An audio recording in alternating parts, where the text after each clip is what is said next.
Hey, how's it going, everybody? Little slow getting started this morning because I had to replace the filament on the SEM. So I've been kind of cleaning a little bit inside the SEM, and also I had to prep samples. So, doing a little bit of everything. Hello, District 10 Mushrooms, and Dirty Smith, and Little Chook, and Andalore, and Rams Reef. I got all kinds of people in the channel. It's nice to see all of our friends around, of course. And since you're the 4 main viewers in the channel, I probably don't need to give you shout-outs yet. I'll wait till it gets a little bit more crowded in here. But the chamber pressure is now currently pumping down, which you should be able to see down there, in the little red bar that's growing.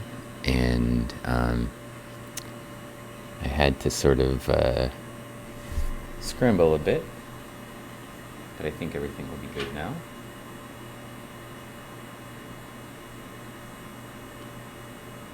Just need to wait for it to finish pumping down,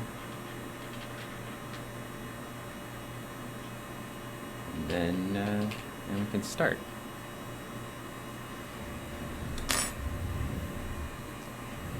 This filament exchange process is actually not that challenging. I could probably show it a little bit right now while we're messing around. Give me a second. See if I can make everything work. I can't show you the whole thing because I'm busy pumping down the actual chamber. But for a couple of seconds here, I can probably just show you a little bit about what needs to be done.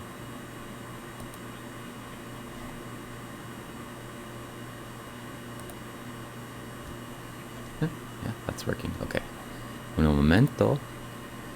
Sorry, there's the actual computer that we use for the SEM. You see there's 2 screens. It's because we actually have 2 computers hooked up to the scanning electron microscope. Computers are down here, obviously, but the 2 monitors are kind of both attached to different parts of the SEM. So the SEM is actually this thing. So for comparison, it's not much bigger than an actual tower of a computer, but then this part down here has a whole bunch of stuff in it, right? And in order to replace the filament, I need to pop open this, take off that, which is actually the scanning electron microscope gun, and then inside of it, pretty much just like a light bulb, there's a little filament in there.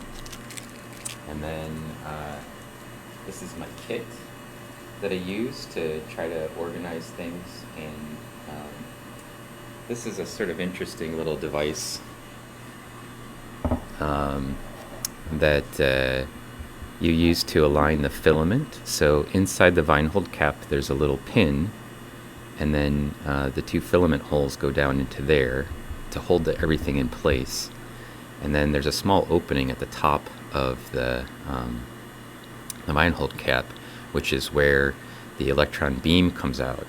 And for this, what I use is it's just holding things and allowing me to center it. So once the filament's basically on this thing, I need to take it over. I put it on, the whole setup assembly's on here with just, there's a little bit of hole, and I can see the filament through the hole, and it needs to be aligned so that it's basically in the middle of the hole. So I usually go over to the stereoscope that's over there. I can't stream from it, or else I probably would have showed the whole process. And then align it by sort of tweaking screws on there. And that's sort of most of it. Once I have it aligned, then I just have to reassemble it back inside the image is unstable because my hands are carrying the camera around. So this is the elemental analyzer, and so there's the SEM, here's the elemental analyzer, and that's what's hooked up to the sort of red screen you see over the computer that's attached to that one. This thing that's back here is actually the secondary detector.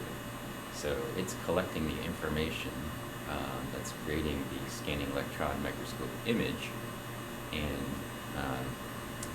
this little port that's over here is actually the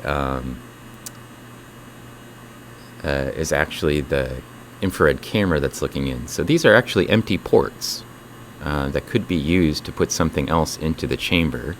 So for example, if you had a scanning electron microscope that had a cryo stage on it, or a micromanipulator, for example, those could potentially be going into those ports. And what sort of limits the SEM is the chamber size, right? So you can see how big the chamber is. It's basically the size of a like a common soup pot or something in your kitchen, right? So the chamber itself is always under a vacuum when the SEM is running, but that's basically the size of it. Just to give you a sense of the actual chamber. And there's a whole bunch of electronic junk inside of that part down there, and then that over there is our actual sputter coater. So when I was preparing the samples, I started by putting them in the sputter coater, which also has a little bell jar at the top where vacuum processes happen, and that gets us sort of to the part where we get the gold sputter coating on it. So I'm gonna jump back to the main camera. I have to have a wiggly hand cam going on as I'm trying to be the cameraman and talk and display what's going on around me. You like the behind the scenes? Well, one of these times I'll probably spend a little bit of time in the actual lab, the place where the preparation of the samples happens, and you'll get a real behind the scenes, so you can kind of see the whole from the beginning to the end of the process. Part of the problem with that is, of course, I have my other lab is on the other side of the building. So in order for me to kind of showcase it, I'd have to make sure that my droid cam will work all the way over there and all the way back. Behind the scenes in the real lab. Yeah, exactly. It gets complicated. There's a lot going on. So if I correctly adjusted the filament, then when I turn on the high voltage, I'll hopefully have an image come through the screen. It will take it a second for everything to get set up. So I need to fix the working height and probably adjust the temperature. So it'll take it a second for the SEM to get heated up. I did a little pre-preparation when I changed the filament. Yeah, so we have an image. That's good. It means I actually know what I'm doing, and at least on some level. And you can see in the on the right-hand side over here, there's a little yellow bar. That's the accelerating voltage, 30 kV. And then next to it is the heating percentage and the emissions. So this is the emissions coming off of the surface should be typically with a brand new filament somewhere around 73. And this value should be somewhere between 52 and 50 or something like that. So this is a brand new filament, and I think you can read this right here. It says the live time is 0. And our previous filament that was on there, the one that I've been using basically through the entire time that I have been streaming, like stretching all the way back to August when I very first started streaming, I was using the same filament. It had a live time of 385 hours when it finally burned out. And if you look in the user manual for a scanning electron microscope of this type and look at how long the filament life is supposed to last, it says on average 200 to 300 hours. So I got a whole 84 extra hours out of the filament, which is, I guess, a tribute to how clean our scanning electron microscope is, because usually the dirtier they are inside, the harder it is to have the filament life go on for quite so long. And So I'm happy I was able to swap out that filament today so we could actually have an SEM stream. And there's probably a bunch of things I still need to kind of tweak in order to get really good images out of it, because it's fresh, and so you'll just have to be a little patient today while I work on improving the beam image a bit. So I've already played a little bit with the auto gun heating, and I'm just going to let it center while I come back and see what's going on with the chat. So hello, Alan MD, good morning. And I saw comments back here. You thought it would take up more of the room. It's actually built into the desk. I think you saw that. The desk came for free when I got the scanning electron microscope. I also got a free desk out of it. But that's because they want all of these pieces basically together. And then the computer that's used for the scanning electron microscope is basically mounted into the desk. There's also some other gizmos I didn't really show you. I probably could have. I think it's basically done with the auto centering. So the next thing that I would normally do in this situation, in trying to prepare our SEM for high quality use, is change the height. So if you hang on with me for a second, it's going to get blurry for a little bit while it's actually raising it up. So the vibration causes it to distort the image. And you can't see this, but that's actually the most terrifying part of using the scanning electron microscope. Like, the rest of it is totally fine, but raising up the stage to the right height is actually the only part that I'm ever really nervous when I'm using a scanning electron microscope. And I actually keep my finger over top of the button that says stop, that will like stop everything, because if it's miscalibrated the height and it goes ahead and tries to move it up, it can move it right into the pole piece and smash the entire instrument. And so I usually know that it's at the right height because it gives me a value, and I'm used to seeing my samples in there at that value. But I still keep my hand over the button in case there's some sort of a malfunction, so it just doesn't destroy my entire instrument if it gets a little too close, which is what would happen. So now that I'm nice and close, the next thing I would normally do is fix the wobble. And in order to get that sort of the best quality that I can get, I usually start by trying to get a good image that I'm happy with. We're down at 1 micron, and then I turn on the wobble, and you'll see the screen kind of moving around inside that little yellow box, and that's because there's a little bit of a wobble to the beam, and my intention is to make it stop wobbling. And I have 2 separate controls on the little panel in front of me. One of them makes the beam stop wobbling in the X direction, which I have turned, and the other makes the beam stop wobbling in the Y direction, right? So I can sort of adjust it, and what you should see, if it's correctly set, is that rather than moving around, like it was kind of rolling around in kind of a weird, at first sort of diagonal pattern, and then it was kind of just going up and down, and now what's happening is the image is just kind of popping in and out, in and out, in and out. It's not moving at all while it's popping. So if I put my cursor over it, you can see that that image is basically sitting perfectly still. That's what I want. So what it does is basically centers the beam, and now the beam is not like doing this. So my image will automatically improve because the beam is now registering in the right place. So the next thing I would normally do is play with the stigmation and try to get the stigmation perfect. And this is actually the sort of fussiest and hardest part of scanning electron microscope work, and always has been, even historically. Getting the stigmation perfect is how you get a perfect image. So you spin this sort of knob, kind of like you're at the doctor's office, and try to improve the quality of the image. And just like the wobble, there's sort of a micro adjustments to the focus that we're making to where the beam is hitting on the surface.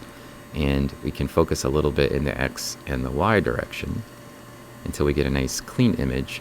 And of course that still looks a little bit blurry, but that's because my beam intensity is pretty high. So if I lower my beam intensity down to 7, you can actually see that that's really pretty clean image. I probably could still do a little bit better, but I'm happy enough with it. We were sort of zoomed in at a crazy level. And I can just start adjusting my speed and using the scanning electron microscope as I normally would. So there we go. Let's see. How big were the first SEMs? Actually, they were pretty big. Maybe not like the size of the whole room, but they probably took up, I think some of the really early ones would have taken up, half of the wall behind me. And now everything's a lot smaller. The size is one issue. I really don't care how big it is. The thing that actually makes the SEM better for me is that it has all of the controls in the mouse. So when I learned to use scanning electron microscopes back in the 90s, we had an old JEOL from like 30 years old, and it used Polaroid film, and it had all manual controls. So there wasn't like a panel. If I wanted to move something, I had to actually turn the stage and move the stage with physical gears inside of it, which means that you had to hold one of your arms kind of out constantly to make adjustments to it. And if I wanted to rotate the stage or anything else, all of it was manual. And it was a giant pain in the butt. I mean, it was still awesome because you were looking at these sort of tiny things. And I learned a lot about how the scanning electron microscope works by using the sort of older equipment. But ultimately, I'd much rather have the sort of convenience of the modern equipment. It's nice that it has a small footprint, but also I have a nice big happy lab with lots of space that we could store it in. So that's less of a concern to me ultimately. And what is more important to me is that the thing that we normally use it for, which is either my interactions or student interactions with the scanning electron microscope, are easy to use, right? So that I don't have this arm sticking out, and the potential to break the machine is a lot higher. So they've sort of idiot-proofed it. Not to say that people are idiots, but or the people are using it are idiots, but it's harder to damage the SEM. If you ask it to do something that will probably cause it to break, it will ask you, do you really want to do that? And then when you say yes, it's your fault. So that's one of the things that's sort of nice about it. For my students, I sit here while they use it for about 20 hours. So I know that they're not going to do something stupid with it before I would ever let them use it by themselves. And also I do that with faculty. And if they haven't used it in a while, then I sit here and make sure that they know what they're doing, because I only have one of these, and they're kind of precious. So I try not to let people damage it. I think we've done a really good job of both maintaining the SEM and also training people to use it. So Mallory, who's my normal sort of partner here hanging out in the lab helping me with stuff, is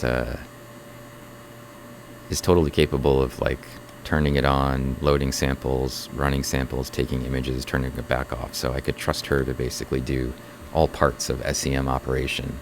And so if for some reason I need something done and can't do it myself because I'm out of town or whatever, I could have her run the entire thing, and she can also train other people how to use it, as long as they're people that I've approved.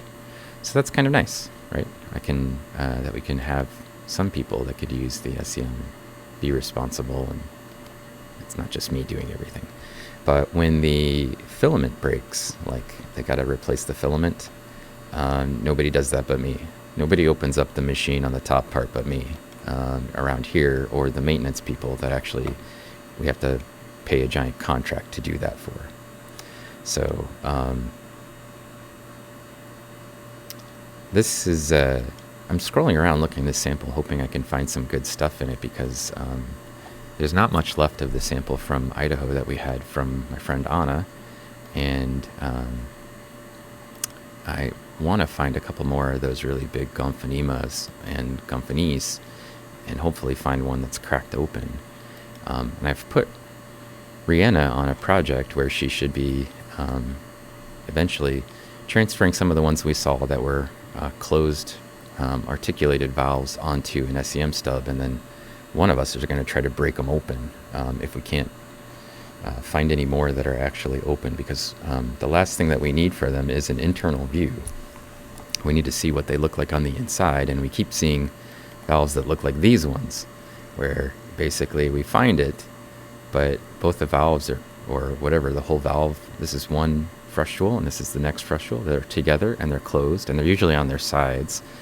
We have managed to get images of everything from the top now, and so we have like the top view and the side view, but we still don't have the inside view, and that's the part that's missing, that we really need if we want to finish characterizing them and actually even kind of figuring out where one of them goes with respect to its which genus it belongs in. So I think we kind of need to see the inside and see what's going on with the stigma to get a good sense of what it should be. There's a bunch of very closely related things that just have some subtle differences with the way that the internal structure looks. And we probably could guess at it from the light microscope, but I kind of feel like if we wanted to publish it, we need to know for sure, and we need to have a nice clean image of the inside in order to do that. So I find a pretty clean image of one right here. I'm going to just go ahead and take a picture so I can come back to chat and see what you guys have been chatting about. Hopefully I haven't abandoned you for too long. And that, OpenSet's here, and I'm sure he can handle some of my moderation if something came up. But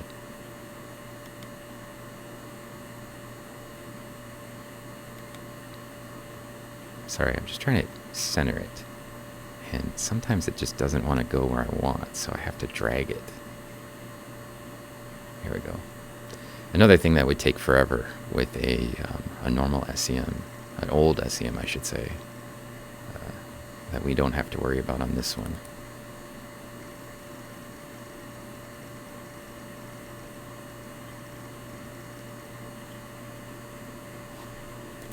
Oops, get the beam intensity to 7.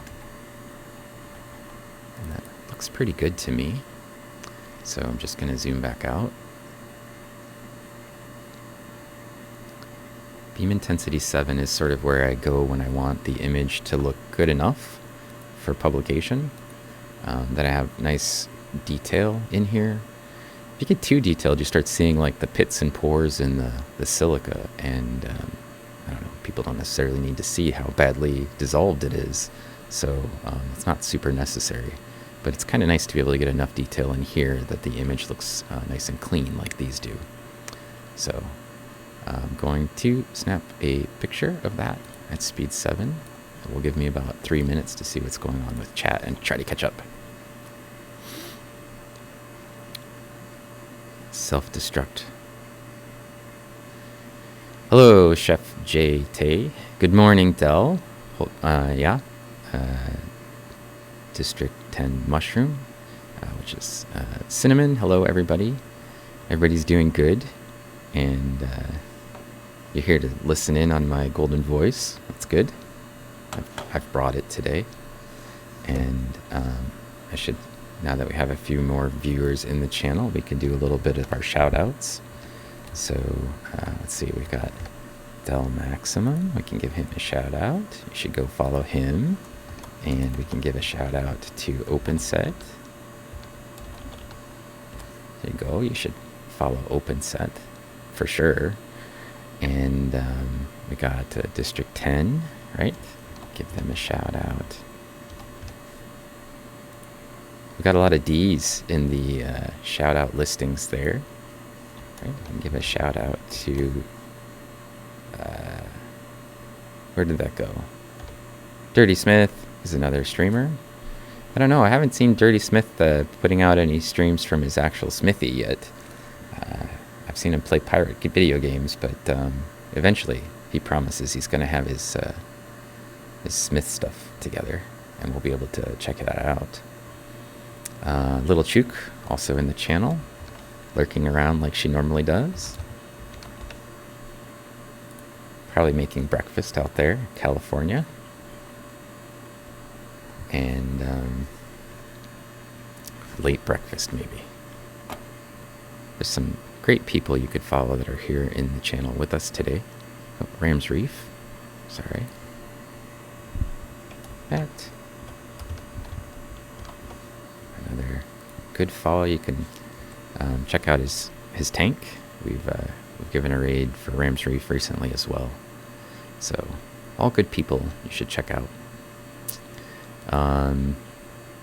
So right now I'm just taking, what is that? Taking a picture of a couple of Gomphonema. This is a sample from a stream in Idaho that we've been sort of poking at for a couple of weeks now, trying to characterize this species and one other species that's in this sample that are probably new to science. And one of them we kind of knew from scouting the samples from the light microscope that it was new, and the other one we only found when we started looking around at this actual slide for the first one. So we kind of found another giant monster diatom and was like, oh, there's two weird things in here. This is Gomphonema SP.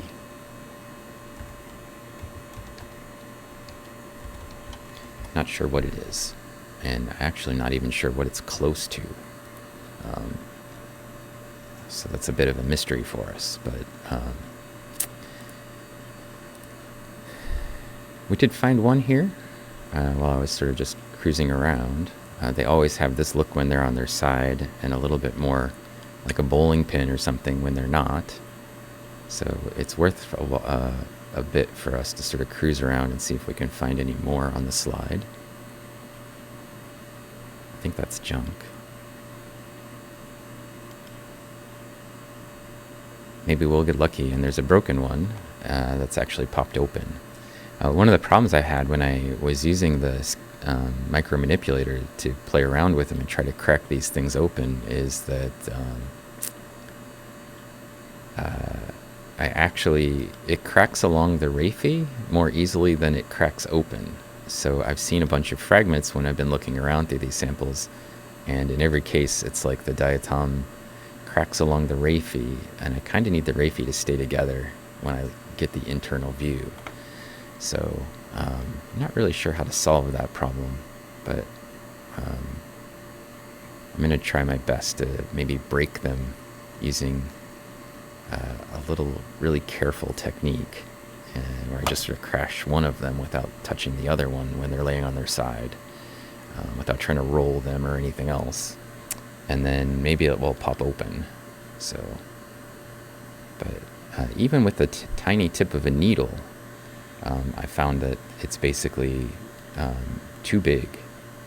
It's hard to manage them because they're super tiny, and even that's too big. So we'll have to maybe get a little piece of spun glass or something that will allow us to get to the sort of size fraction that we need to poke at it a little more carefully and potentially disarticulate it without breaking it open along the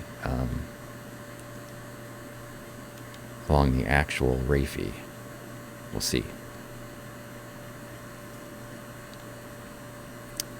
That's not a Gomphonema at all. That is a Grunawia. It's much too small for the ones that we're looking at, too. I found a lot of these Grunawia. It's a sort of a newer genus, or maybe it's an old genus that they resurrected. But pretty interesting looking in light microscope. Alright, not seeing anything but that one that we've already visited, so we're going to jump to 3. I put 4 of them from this material in here, hoping that one of these would have something useful more than that, just that view that we had. So I'm zoomed way out at the moment. I'm just trying to find them, and because they're huge, I don't have to be too close to do that.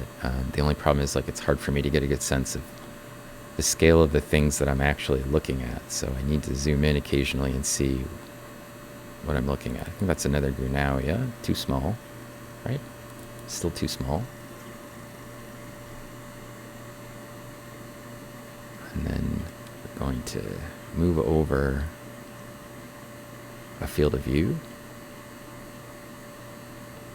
So we can scroll down now.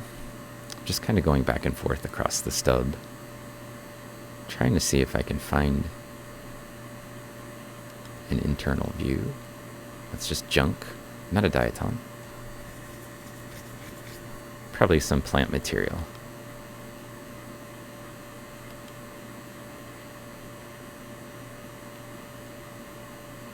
That looks like it could be a diatom.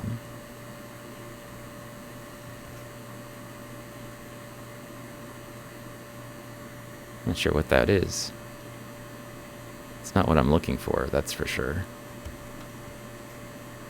It's like a tube of silica.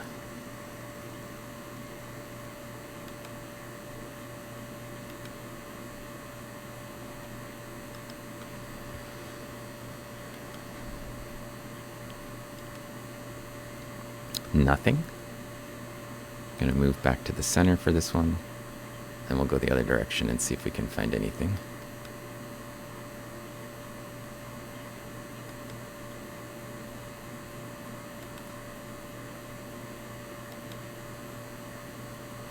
So whenever I click with this instrument, wherever I click on the screen, that becomes the new center for the image. So I can easily move down basically a half a screen at a time. And that's what we're doing. We're just kind of scanning one half a screen each time I click. And I'm looking for those sort of fan-shaped things. So scanning electron microscope work is always a little bit of this sort of being patient, scrolling around in a tiny, tiny world. And usually somewhere at the end of it, there's magic that happens and we see something cool. Not on that stub. Oh, this is, I guess I went through all of the samples from Idaho and didn't find what we were looking for. And I didn't want to just have a bunch of sort of non-useful final things to take a look at. So I also prepped some material from East Africa. So one of the things that's cool is there's another diatom in this East African stuff that we're looking at that's kind of similar to the one that we're looking for, and it's this guy right here. And the one that I was looking for in the Idaho samples has a horn on it, which I call the Hornet Beast, sometimes being funny. And this one also has a horn, but this one's a unicorn, and that other one is kind of a goat. It actually has two horns coming off of it, and this one just has one horn in the center of its head, which is kind of weird for me.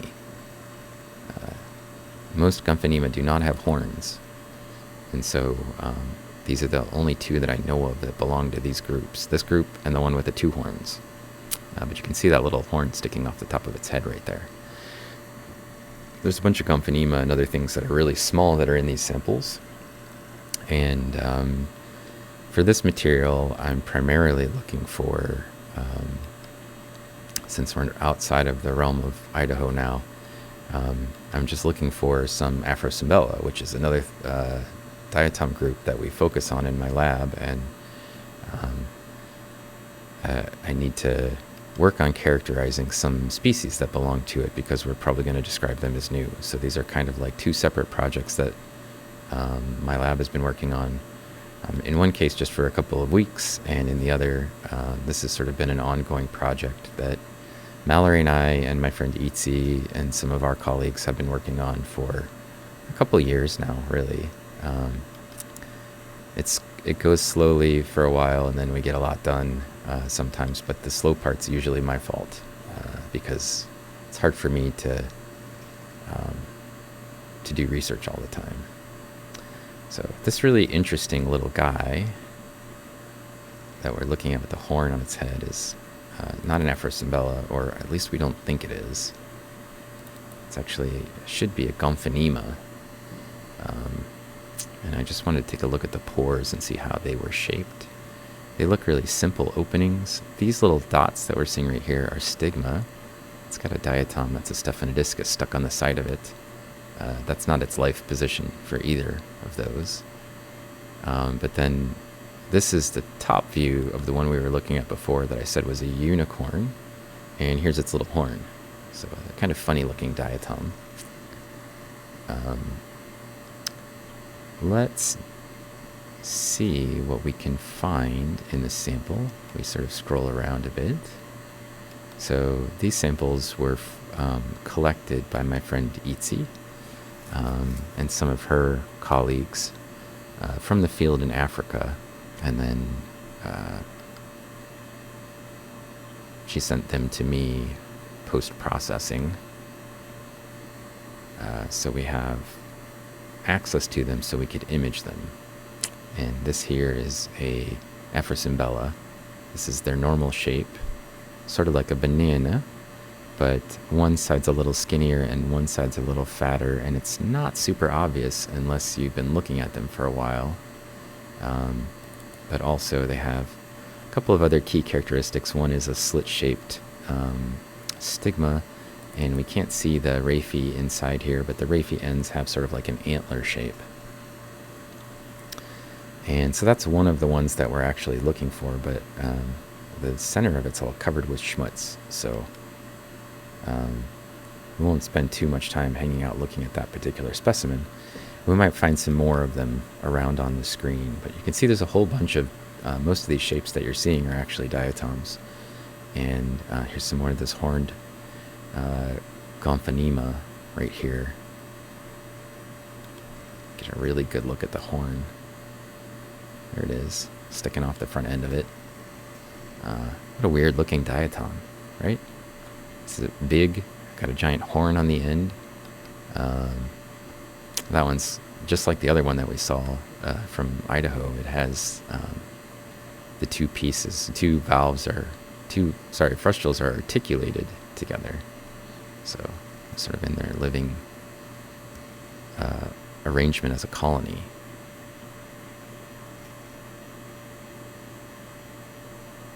When you're zoomed out, these look great, and when you zoom in, there's got a little bit of schmutz on them still. Not all of them. Just happens to be sometimes the one I'm looking for, like this guy. One of the ones I'm looking at, covered with schmutz, so not useful.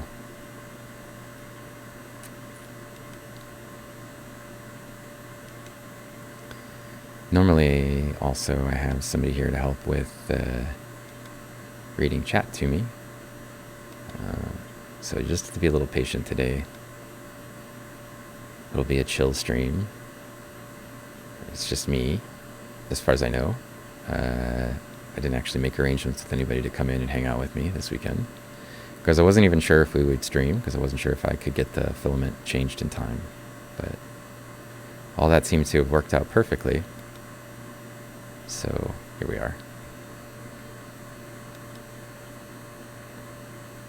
There's lots of really interesting diatoms in these samples, and probably a bunch that we're going to have to describe eventually.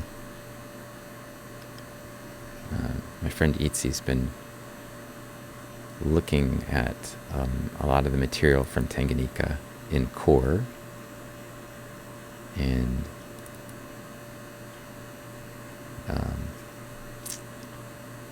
also working on it genetically.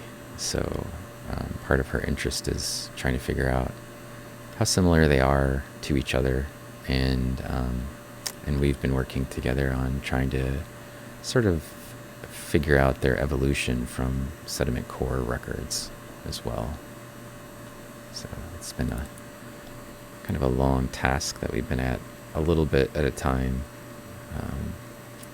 Both of us have really busy schedules, so kind of eats into our ability to get things done sometimes.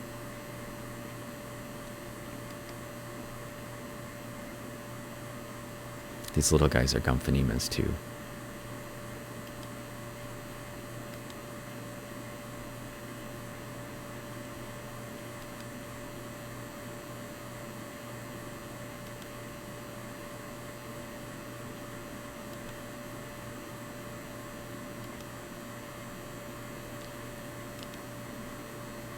I'm going to zoom out.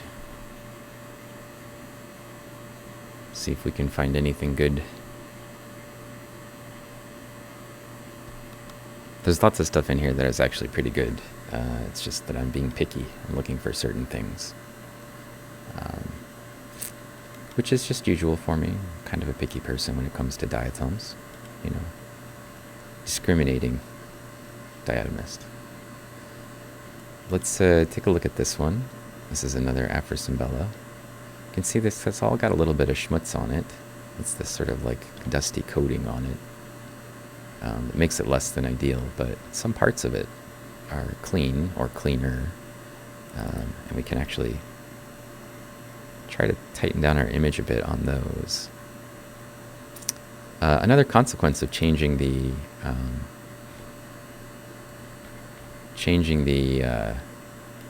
filament is that sometimes it takes a little while for the new filament to get basically back up to speed, and so some parts might need to be done more than once in order for us to get good images. And one of those things that I kind of like to do more than once during a stream when it first starts with a filament is trying to get the stigmation right. So it feels like it's still just a little off.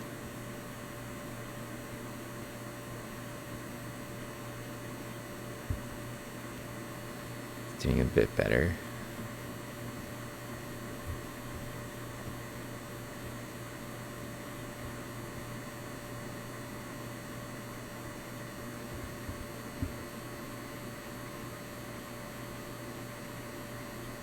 Somewhere in between there and there.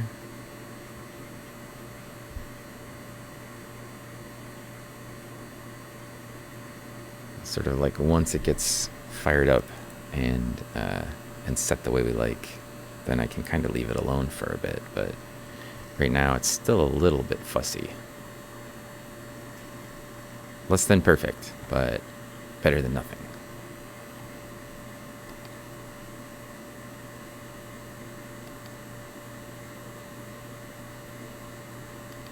That zone that I was zoomed in on back there was actually the Apical Porefield, which is where the diatoms usually attach to a substrate. Those diatoms have a attached lifestyle. They are benthic diatoms, as are these ones, the cockanies that we saw attached to some things earlier. Oh, there's a big diatom of interest.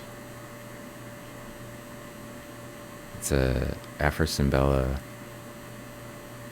pergracilis, I think. Here's the distinct structure of the stigma that are slit-shaped, and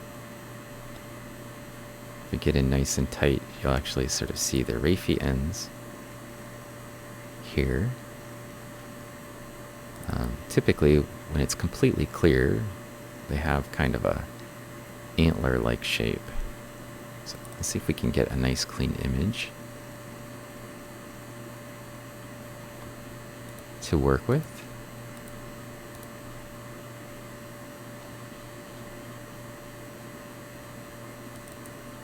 Looks all right.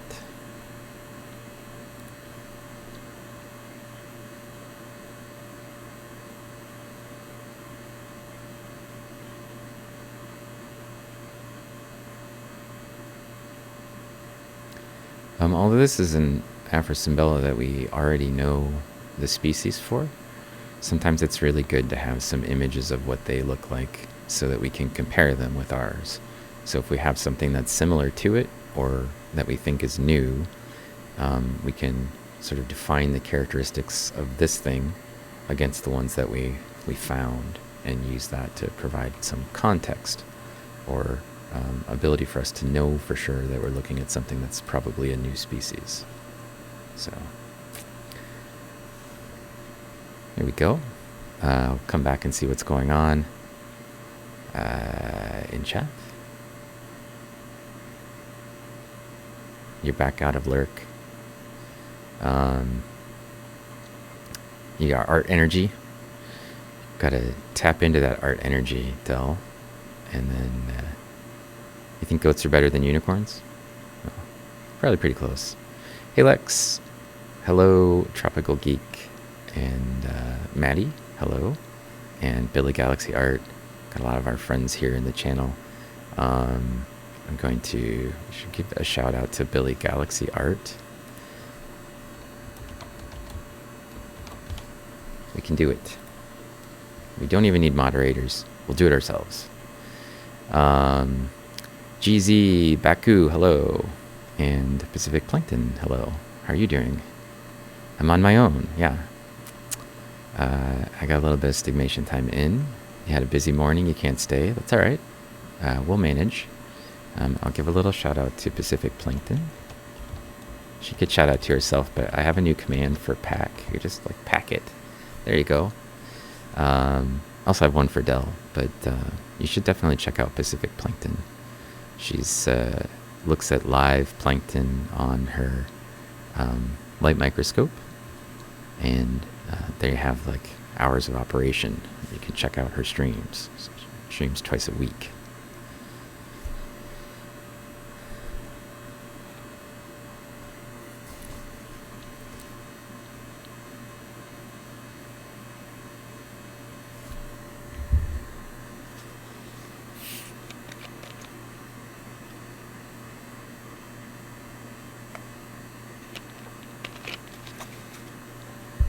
Skipped breakfast and lunch again. As usual, for days that I stream, I hardly ever eat anything. To keep me in a state of perpetual dizziness, I guess. My daughter was on the stream with me last night. And, oh, you got to move on? All right. Well, we'll catch you later. Thanks for hanging out with us, Chef. It's wacky there. Are there clowns involved? Is there a circus of some type in your house? Or is it just like you're trying to make food? Del says, I'm doing the digital art thing where you draw and the same line over and over. Oh, yeah. Oh, you're doing a COVID testing site trip. Cool. Well, hopefully you can get some COVID relief for your mom and get her taken care of. This is Etsy092, and that means I need to put it in a different folder. Etsy92, and this is Afrosimbella pergracilis, I think. So I've got one nice image of it up close in the internal view. I can do one where we're kind of a little bit zoomed out. I need to rotate the image a little bit. I can't remember which way is which again, but I got it right.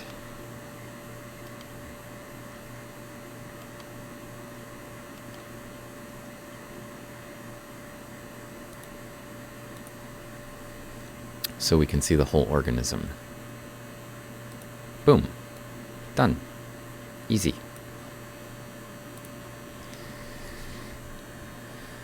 Not as cool as it sounds. Oh. Well, that's too bad. My wife's parents have both had their first shot for COVID and for the, inoculation, not giving it to them. And we'll give it to them in a weakened form, right? That's what vaccination is. And they'll have the second shot probably by her birthday, which is at the end of this month. So that'll be nice. And then I feel like we could have them do a little bit more babysitting as a result, because we've had basically lost our babysitters when the pandemic struck us. So not permanently, but we couldn't take Sylvia from school to her parents' house, to her grandparents' house anymore. So that'll be nice because she'll be able to hang out with her grandparents a lot more, and they'll be happy about that as well.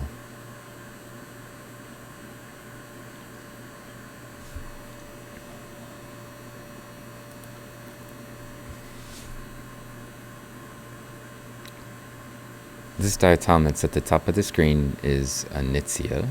This one is Ensynema. It's a little piece of a diatom. This is Afrosimbella pergracilis. You can see this sort of like a little bit of clay here on the actual diatom, and then the stub itself is covered with a little bit of clay. So I think we rinse these things a bunch of times, but they still have some clay in them. Just coming into field of view here in the corner is another Gomphonetsia. It's laying on its back. Internal view, you can see the little dots along the bottom. Those are called fibula, connected with like a keel. And then below that, this thing here is another one of these things, an Ensynema, and another one. These are all the same species. That one, this one, that one, and actually probably this one that's coming in. I don't know. Maybe it's not. These are Ensynema, though. Oh, no. That's a Gomphonema.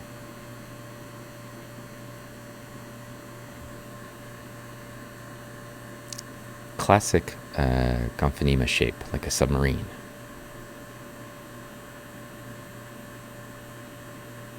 A fat submarine, maybe.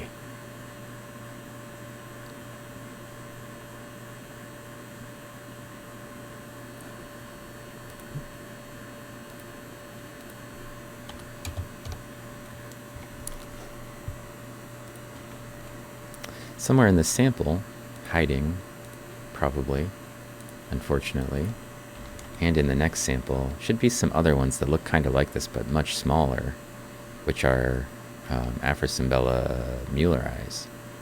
And I've been looking for those to image them and characterize them for a while. They are elusive. I see them occasionally, very rarely. That's an Ensynema in the light microscope, and very infrequently in the scanning electron microscope as well.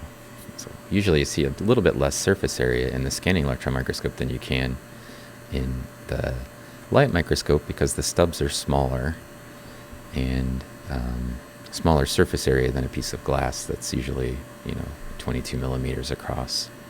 So this is 180. Maybe a 185.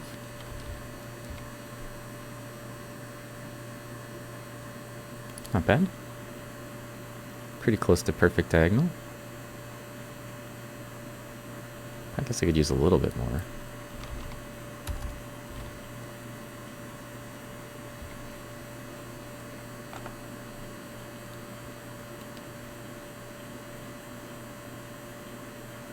There we go.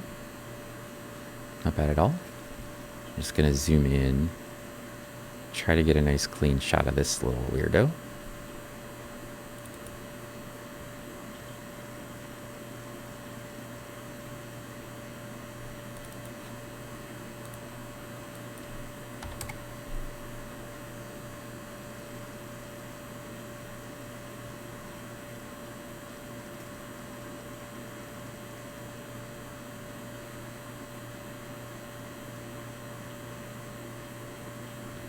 Gomphonema probably, or could be an Afrosimbella, but I think probably Gomphonema. There's a lot of overlap between the two, so it's sometimes challenging to tell them apart. But I'm going to try to characterize this one completely, because we got a nice clean view of it. Not a lot of junk on it.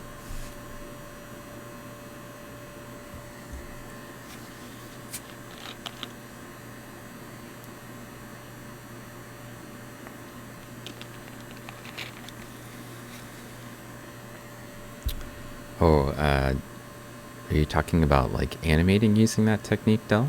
Where you kind of like redraw the line over top of the line again?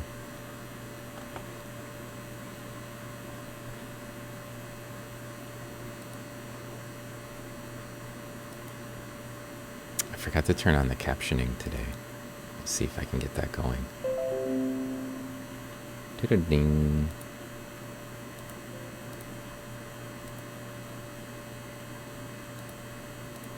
There we go. Hopefully it turns on.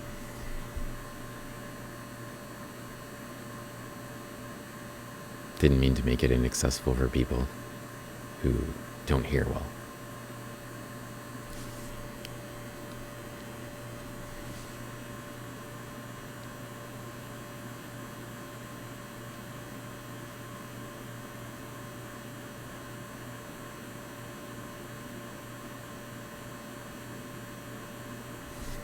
Does the command not work? Is it just set for a different...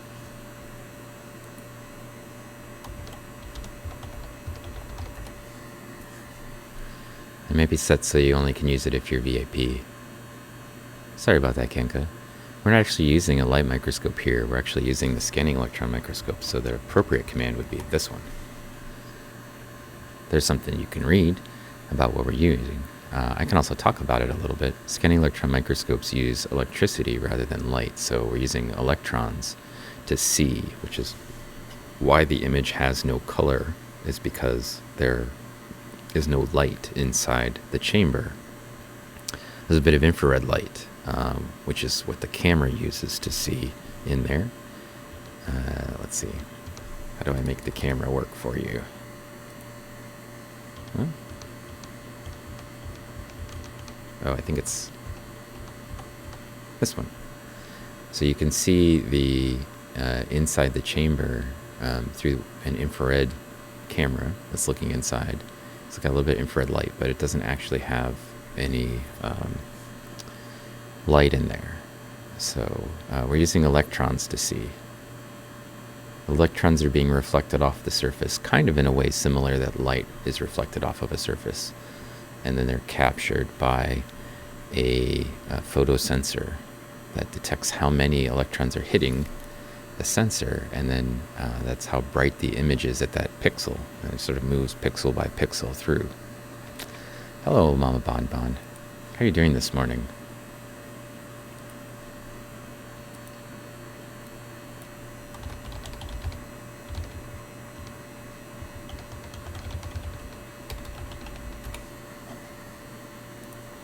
Taking some pictures of diatoms from Africa, and this is some material from Lake Tanganyika.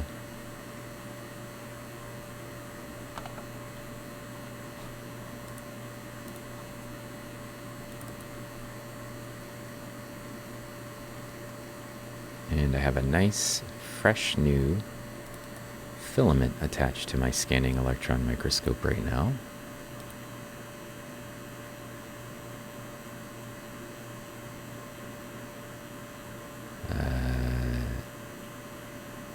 We've been using the same filament on here since I started streaming back in August, and finally it burned out. And the filament on a scanning electron microscope is kind of like the filament on a light bulb, the same idea, and they're both made out of tungsten. Over time, the filament on a scanning electron microscope starts to thin out, and then eventually it breaks. So when they're well made, like these ones are, usually you can get several hundred hours out of them before you have to change them. And as I mentioned at the beginning of the stream, we had about 385 hours on that one filament. And I think that's actually the longest we've ever let it go. Sometimes we've had it up in the 300 realm, and we just changed it because we knew it was going to happen. We knew it was going to go out soon, but we didn't know how soon. And then we just opted to change it because the maintenance guy was here. And so, it was easy to change it while he was here because he could do it instead of me. Oh, you have another storm coming in tomorrow, and between that and the Super Bowl, the stores are nuts. I totally forgot we were having a Super Bowl. I haven't paid attention to football in so long that I probably would be like, oh, there's a Super Bowl? If you hadn't said anything, I'd have probably thought it already happened. But I imagine the stores are crazy. You know, they've probably bought all of the milk and water and bread. You forgot about the Super Bowl too? I mean, it's been so long, I don't even think about it. And I forgot they were playing sports, basically, this year. I do watch hockey, and my mom watches basketball a little bit, and she watches football. So I usually only get, like, Super Bowl news from my mom. And she tells me something, you know, she's watching a game, and then I realize, oh, it's Sunday, and I am talking to her when she's trying to watch a football game or something. Kinka says, thanks for explaining, and I love the stream. I used to do comp neuroscience, and now I'm in deep learning and computer vision. I know the basics of types of microscopes, but I'm looking for a good starter light microscope for home usage, and I want to learn about biology in general. So you can always come on to our Discord, and we can talk to you a little bit about the kinds of microscopes you might want. It kind of depends on how much money you want to spend. You can get a relatively cheap sort of, out of those, like, Amscope or something that aren't super expensive. Yeah, you can get basically a low-grade student scope, but microscopes range from, like, little cheap plasticky things to pretty nice higher end sort of scopes. So it kind of just depends on how much money you want to spend. You obviously aren't going to get a scanning electron microscope for home without a big investment, but yeah, $1,000 will get you a really nice microscope. It's plenty. Yeah, you don't even need to spend that much. Depends on what you want to do with it, but you know, like, what are you looking at? But $1,000 is plenty. Yeah, you can go to the Discord. We have this conversation quite a bit in Pacific Plankton's Discord as well, and I think Dell's also had it in his Discord, where people are asking us about microscope usage, and we all kind of spend time hanging out together in each other's Discord. So sometimes I will pop in and give some advice, but we can definitely give you some, just, you know, let us know what you're looking for, and we can kind of talk you through it a little bit. It really just depends on what you plan on using it for, and, like, you know, like, how good quality do you want? You know, headphone, I meant head pull. Let's look at the foot pull on this thing. See what it looks like. So the foot pull is always characterized by these little pores. This is the apical porefield, and normally, for most Gomphonema, the foot pull is the skinny end. So that's why I was calling this thing a weirdo earlier, because it is a little weird. Normally, the other end would have been the foot pull, and this would be the head pull. And this Gomphonema did not get the message. It's just doing whatever it wants, which is atypical, because this end is definitely the fat end, which would normally be the head pull. But those are definitely the apical porefield, which is only occurring in the foot pull. And you can see it does a normal sort of Gomphonema thing. The raphe, which is the slot that's here, bisects the foot pull. So that's like a normal thing we should expect to see happen for a Gomphonema, or Cymbella, or Afrocymbella even. But this is sort of weird that the fat end has the foot.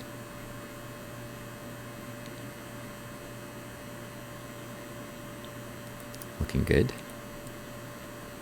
I feel good about my new filament. Yeah, that's a good list of friendly Twitch microscopists for you. I know that Amanda at Freckled Science has been doing a lot of microscope work recently as well. I saw her last night. She's collecting water bears from a sample that she had and found some water bears and molts. I've been doing some streams occasionally from my light microscope. I did one last night. We looked at some diatoms, and I often look at water bears as well. Del's on regularly as well, doing stuff from the light microscope, looking at samples from his sort of collection of jars that he keeps ecosystems in. And Pacific plankton's always got some live, fresh plankton from the Pacific Ocean in San Francisco Bay. So always good to watch those. And then OpenSet, who was here earlier, I don't know if OpenSet is still around. He's just on like whenever he feels like it. And he also plays keyboards while he does his microscope stuff. So pretty interesting to watch.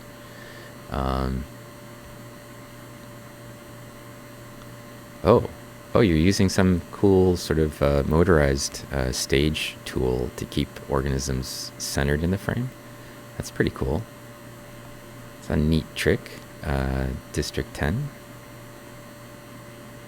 Did you miss the monster one? Well, we have only saw one of them, and it was on its side, and it was early on, Mama Bon Bon, because the samples are kind of running out of material, and there's a very low concentration of diatoms left in the samples. So I made like 4 stubs, and we only found 2 cells out of all of that. So, but there are other monster ones that are present in these samples, even though they're not the ones from Idaho. So, Princey, hello, how are you doing? You gotta lurk and make some bacon and synonym rolls. All right, that sounds excellent. I would love to have a cinnamon roll right about now. The bacon, a little plus or minus on. I love bacon, but also I don't want to get any fatter than I currently am, so. I'm trying to cut down on things like bacon if I can help it. It does sound delicious, though.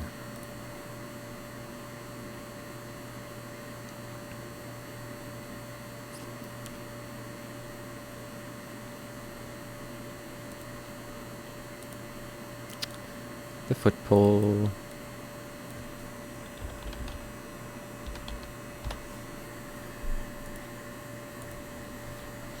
Excellent. Now I just need an internal view of one of these, and I'll have all of the views that I wanted. Just not necessarily always the diatom I wanted to have all those views for. But if it's something new, we'll know, and if it's something old, we'll know. Or something known, rather, not old.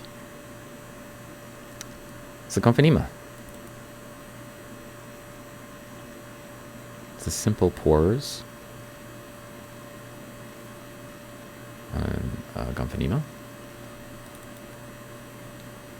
That's the stigma. You can see it's like a little mole, right? An accentual mole. And then this one, here's the foot pole. We were just looking at that big Gomphonema with the foot pole. Here's the foot pole on this guy. Our stigmation is still off, and I can tell. I get that weird stigmation feeling when I look at it, like it could be better.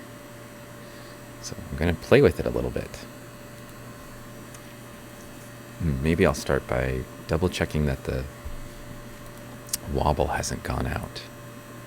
Yeah, that's part of the issue right there. See how much it's wobbling? So it just needs some adjustments as we're doing it to try to keep it from...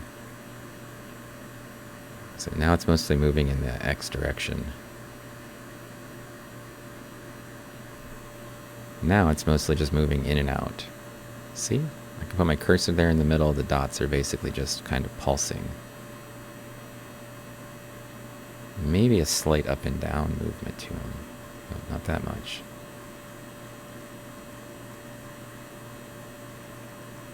When you zoom in, the closer you get, the more sensitive it is to the wobble of the beam being off.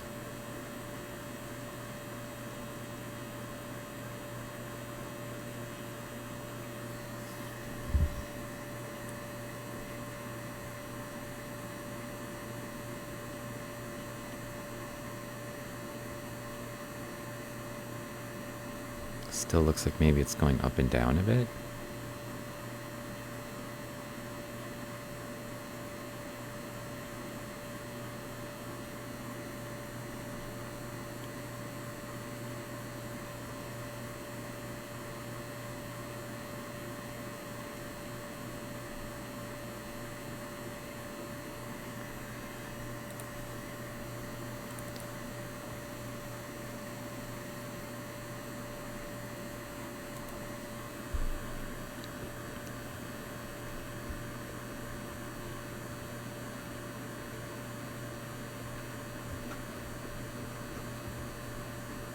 Making some sort of fine-tuning adjustments.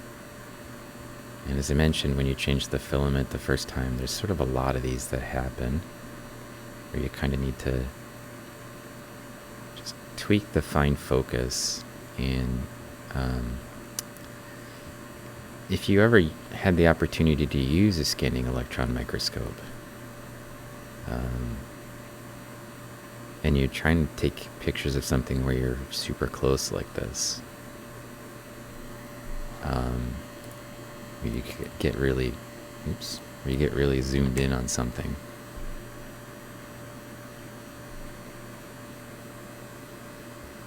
The beam intensity.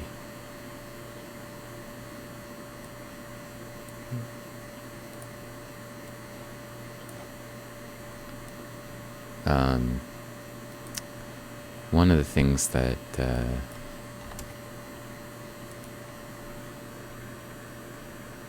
happens is normally you'd have to probably get a technician to help you with it. So I am my own technician for our scanning electron microscope.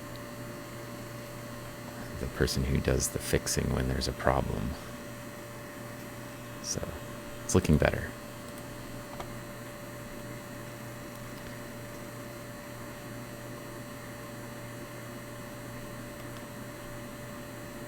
If there's a serious problem with the machine, I can't fix it. If it's just like it needs help with focus, or the image when you get in close needs to be adjusted, those things I can handle. That's easy for me. It just takes a little bit of patience. And I'm good at patience usually. So, and I'm also very picky, as we've already discussed. So those things usually lead me to be kind of good at getting the image quality that people usually want, and especially that I want. So there's a little chubby Afrosimbella. I think this is one we're describing. So I'm going to go ahead and get a picture of it. I won't tell you what we're going to call it, but I don't think this one's described.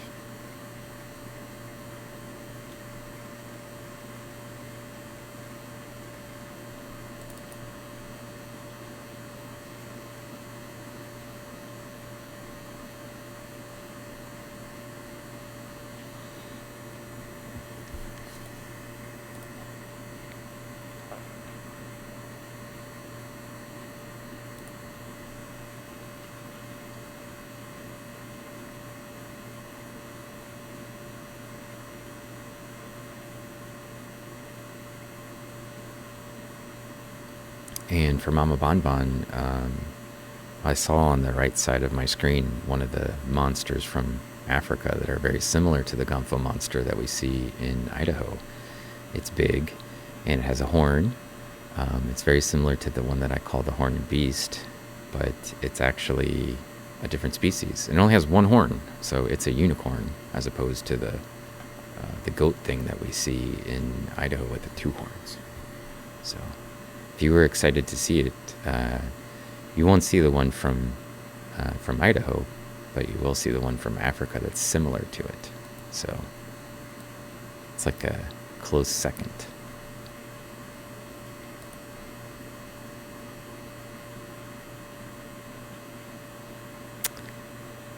Read It Out Loud said, how much does an electron microscope cost? And it depends on what kind of scanning electron microscope you're talking about, or whether you mean a transmission electron microscope. This is a scanning electron microscope. This is a tungsten one, and the cost is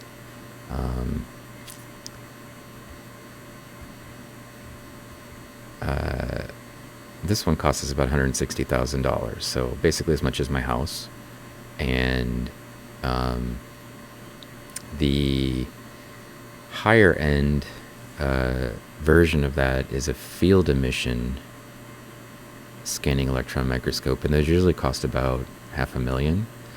A transmission electron microscope usually costs about the same, maybe a little bit more than that. And then they have like ultra high resolution, super fast, ultra fast scanning electron microscopes that are brand new that are probably closer to $1 million. You can probably buy an old scanning electron microscope for a lot cheaper, but then it probably doesn't work well and you'd have a hard time getting the parts. They do sell cheaper versions of scanning electron microscopes that are like desktop models that are a little bit more rugged. They don't have quite as high resolution as this one does, and you can't, you can put an elemental analyzer in them. It just ends up being as expensive as this one if you try to do it. So if you're going to use it for elemental analysis, which we were in this case, there's no point in getting the smaller one. It ends up costing as much as the big one when you add the elemental analyzer to it. So for the little ones, if you're just doing, like if you were trying to get by with something a little bit cheaper, you could get like, I think that's like Hitachi makes one. That's like $60,000 or $70,000.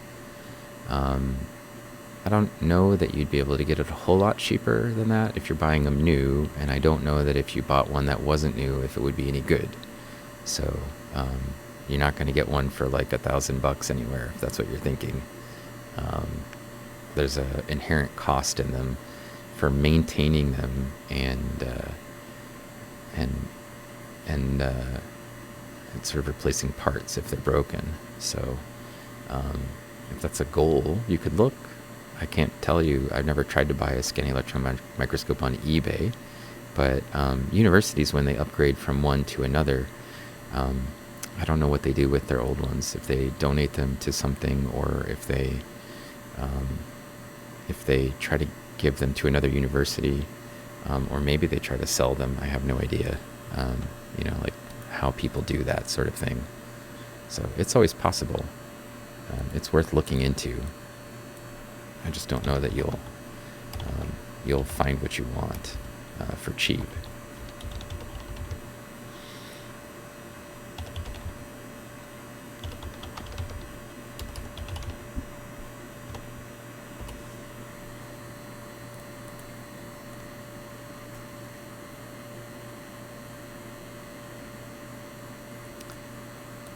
But if you know how to use one and you know how to take care of one, that will solve a lot of your problems.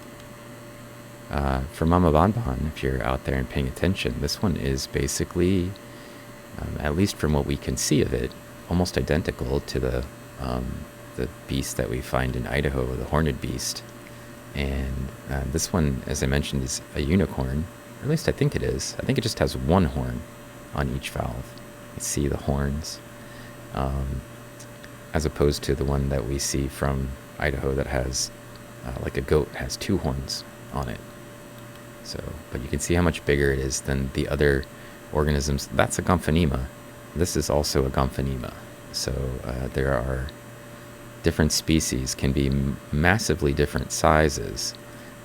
If we wanted to, one of the things I rarely do but probably should do a little bit more frequently on stream is showcase that this isn't just a camera, of course, but that we can use tools, for example, measurement tools. So we could, for example, if we wanted to, get an exact measurement of that diatom, 136.25 microns. I think that shows up for you guys okay on the screen, yeah? You read once someone built one. You could probably build one. I mean, people have probably done it. I don't know about the quality of a home-built scanning electron microscope, but it would require you to have a vacuum pump, which is relatively easy to get by. Those aren't very expensive, and then you would need to have, a chamber that could withstand the sorts of vacuums that you need, and you'd need to have a source for electrons. So, I mean, all those things, if you have those, and a detector, I suppose you could build them. I don't know. You're way outside of my realm with respect to things that I do. A lot of people come on and they want to talk to me about sort of the physics behind it, which is okay. I can handle a little bit of conversation about the physics of an SEM, but keep in mind that I study these things, biological oriented organisms, and I use them for paleoecology. I'm not a physicist, and while I know how to use an SEM better than pretty much everybody in the that's not a technician or runs these things all the time, that doesn't mean I'm able to build one or anything like that. So you're outside of the realm of things I can do or really talk about well. I do my best to help you if you have something I can help with, but some of the things that people ask are just like, yeah, I don't know anything about that. I don't, not that I don't care, that I just don't have the access to it, so. Oh, Prinzy, I see that you clicked for Wednesday on the mic, and Wednesday's only available for night streams, and I know that you saw she was on the stream last night. I think you were there. She doesn't get to get on the scanning electron microscope, but the next time I have a home stream where we're looking at something in the microscope, on the light microscope, I will definitely put her on in order to redeem your Wednesday on the mic, because my cat's name is Wednesday. That's what that little blurb was for. She'd probably be excited to see the scanning electron microscope, but I don't bring my cat to work typically. So they should have Bring Your Cat to Work Day, like they have Bring Your Dog to Work Day, but we don't even have those here. So, and they don't let us bring animals in the building, typically, like non-human animals, I mean.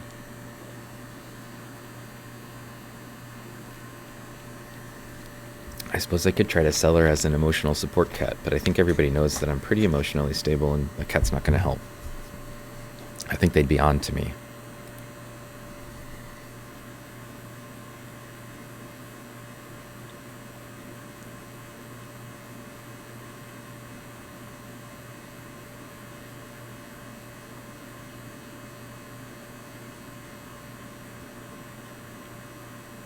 Giant Hornet Beast from Africa. This one has a name. This is a well-known diatom. Well, I don't know about well-known. It's a known diatom. It's Gomphonema. But I do have some questions about what genus it belongs in. So it may not actually belong in Gomphonema. The other diatom that has the horns like that, the goat horns, that's in Idaho, is in a different genus. It's in Gomphonese.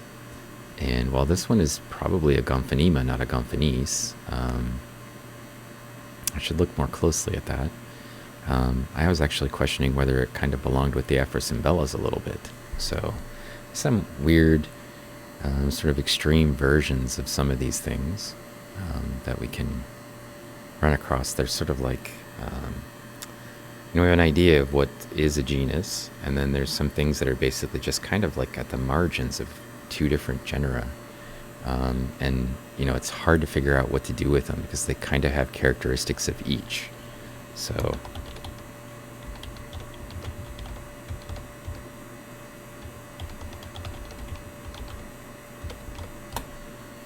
so sometimes challenging to figure out what to do with them. And a lot of times when they're like that, the scientists will, somebody will move it, and then people may or may not agree with where it was moved to, and then it'll get moved around kind of a lot. And ultimately, usually what happens is it gets stuck in its own genus because they realize it doesn't belong in either of them very conformably, and they don't know what else to do with it, right? Because it kind of screws up both of the genera and how we understand them. So the plan then becomes like, well, we'll just give it its own place, which has pros and cons. So it sort of depends on whether you're a lumper or a splitter. And there's one where we just have one valve, but it's still laying on its side. And this is the problem I found with the Idaho one as well. It's like, even when I only have one valve, it's always on its side. I want them to fall over on the other side. And they just never want to lay that way. So you can see into them clearly. This is the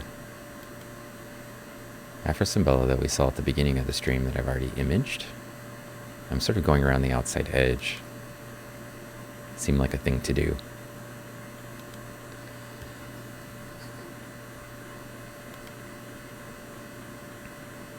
Go around the margin of the stub and see what's here.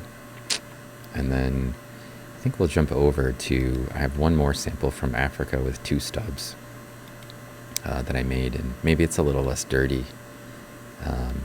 I kind of made these a little bit thick, but in other words, I put a bunch of material on them, but it didn't seem to matter for this one, so hopefully it also doesn't matter for that one.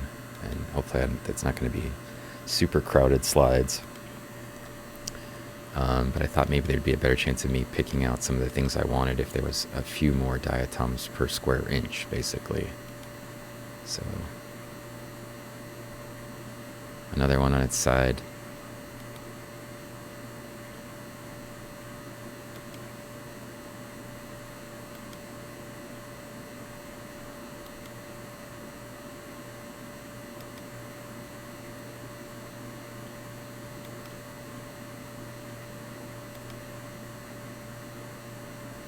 So I got a sort of panicked phone call on Friday. I'd gone home already, and I was in a meeting, so I couldn't answer it. And then I got a text message, and then another text message, and then another one about how the filament was out on the SEM. I don't know what they thought was going to happen. I don't know if they thought I was going to just like drop everything I was working on at home, drive back into work and fix it for them.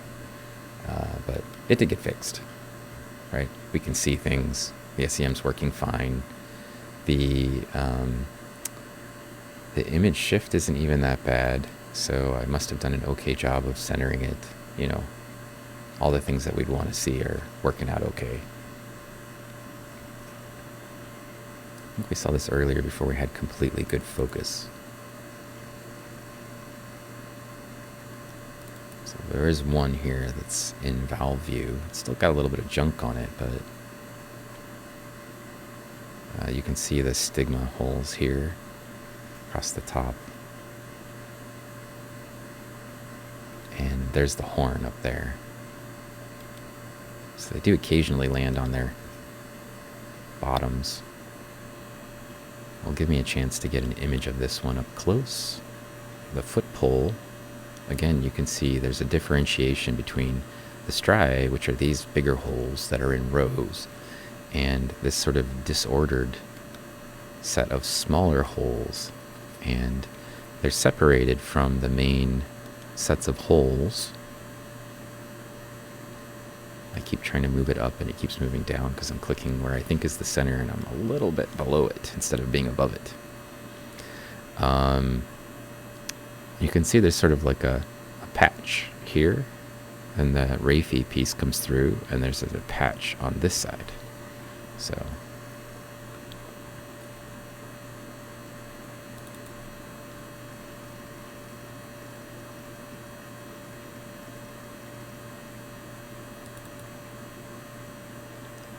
something around there.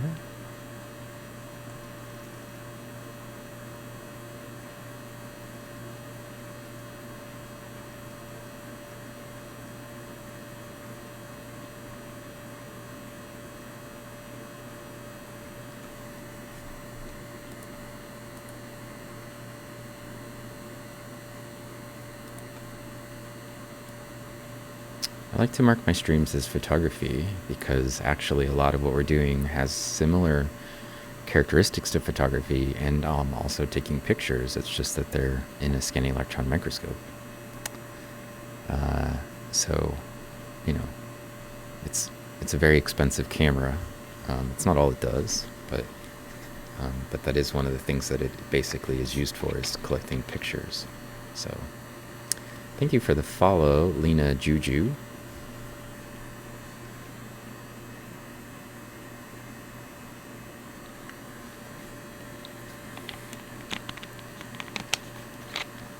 If you're here with us,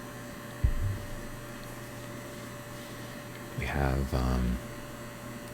very rapidly accumulated followers. So in 6 months or so since I started streaming, and we've gotten almost 1,200 followers, which is nice. It means when I start, I usually can get a fairly large number of people in the channel. Hiki Artemis, thank you for the follow as well. See, we're very, very close to bumping over to 1,200. I think we're 2 or 3 away. So thanks for that. Whenever I stream, if you follow, oh, I got another one. Ore Anthras. It's like once it starts, then it starts. Thank you for the follow.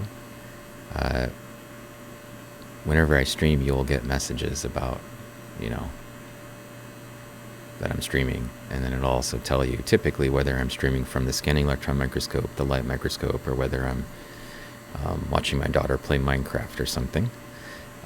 So those are, I think she wants to play Slime Rancher or something tonight. Did we just get another follow? Hey, Dana Gore, thank you for the follow. We're, again, creeping very close. I have one short of 1,200 followers, I think. So if you guys are feeling like following, you should.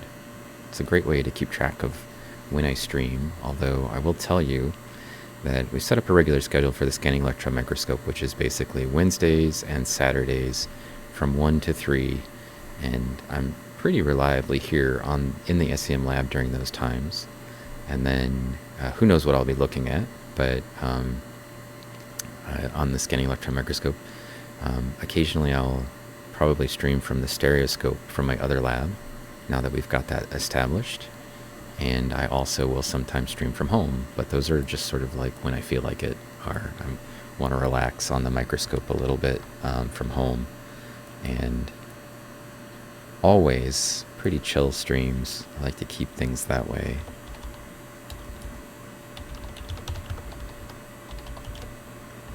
I'm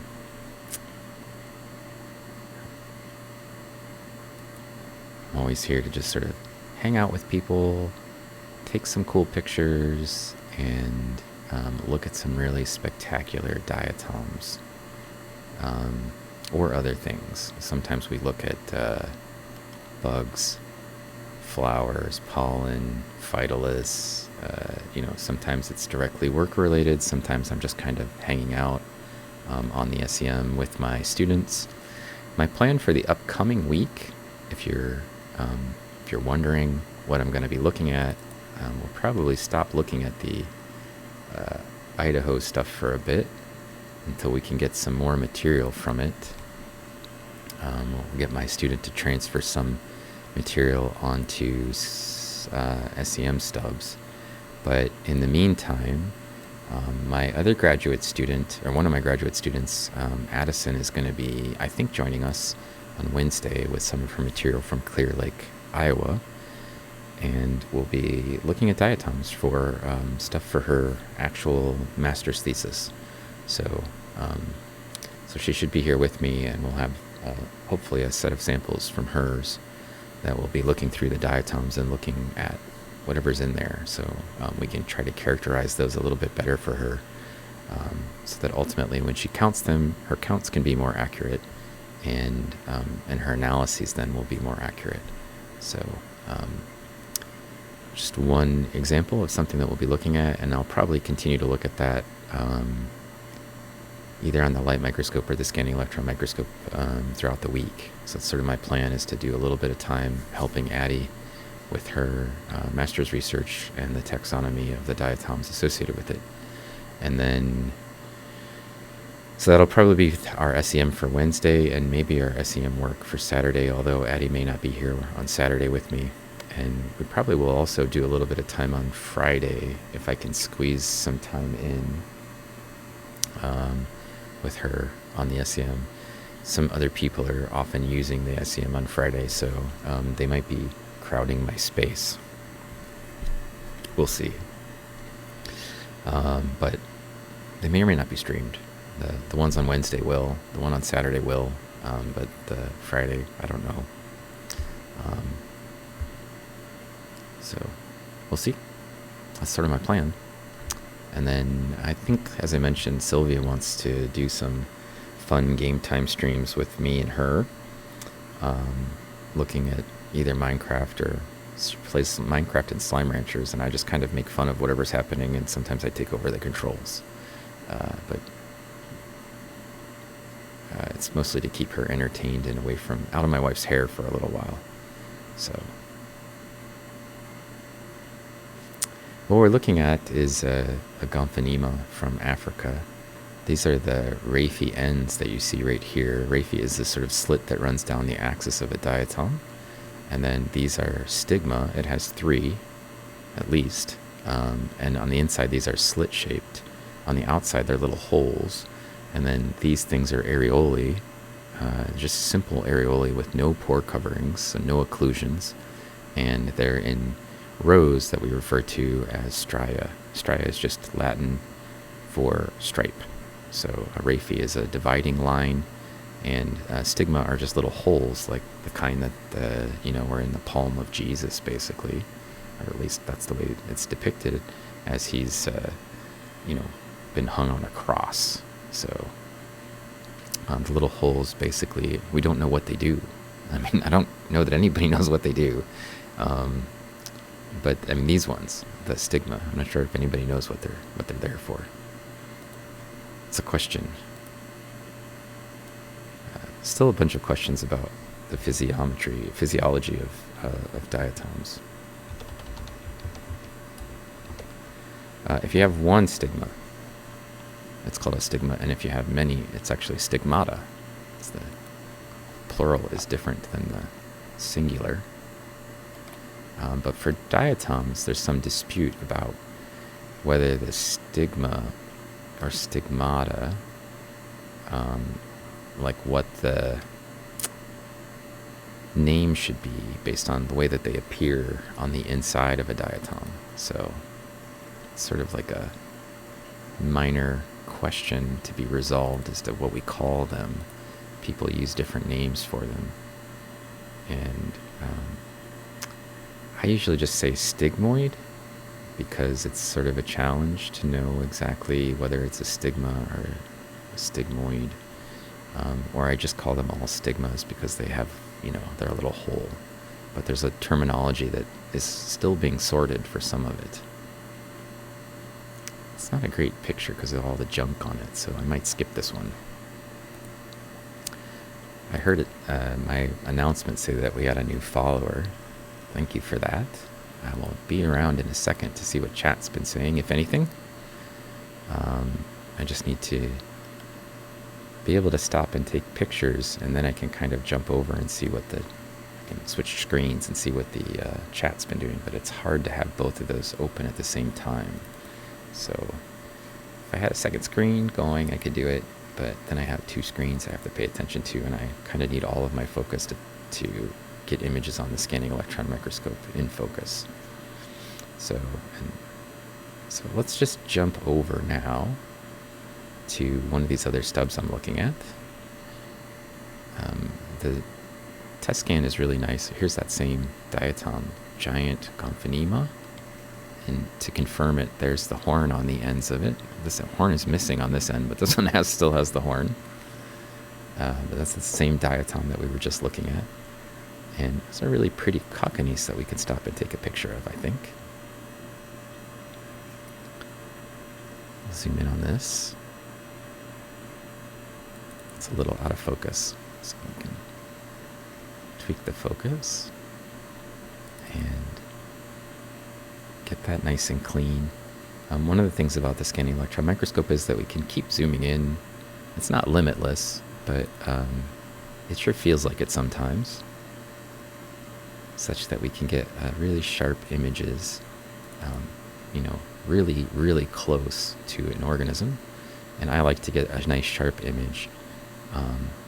This cockanies, sort of an interesting, the raphies are kind of deflected in opposite direction, which I didn't know was a thing that cockanies did. But then once it's in focus at a super close in view, it's also still in focus when you zoom out. So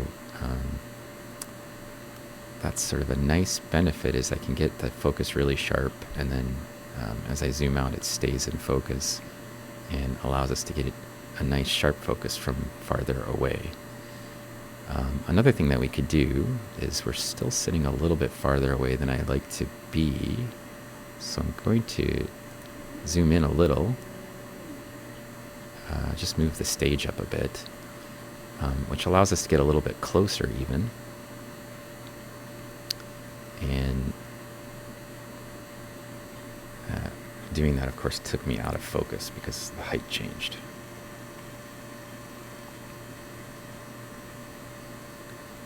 So I can just tighten everything down a little bit farther when I zoom in like that. And I'm now 5 millimeters or so away from the stub inside the scanning electron microscope. So we were about 9 millimeters. I just moved us up a little bit, about half the distance. But what it does is it cuts down on the depth of field, or the depth of focus, which means that we're closer, we can get things in a sharper image, but also it means that we can't have as much of the diatom in focus at the same time.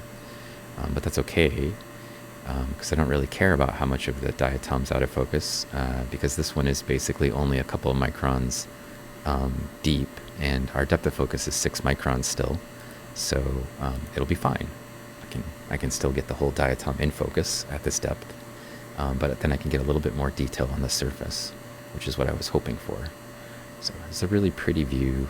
This is the raphid valve of a diatom in the genus Cockanies, and actually off to the top left corner up here is the araphid valve of a Cockanies. So here's the raphy.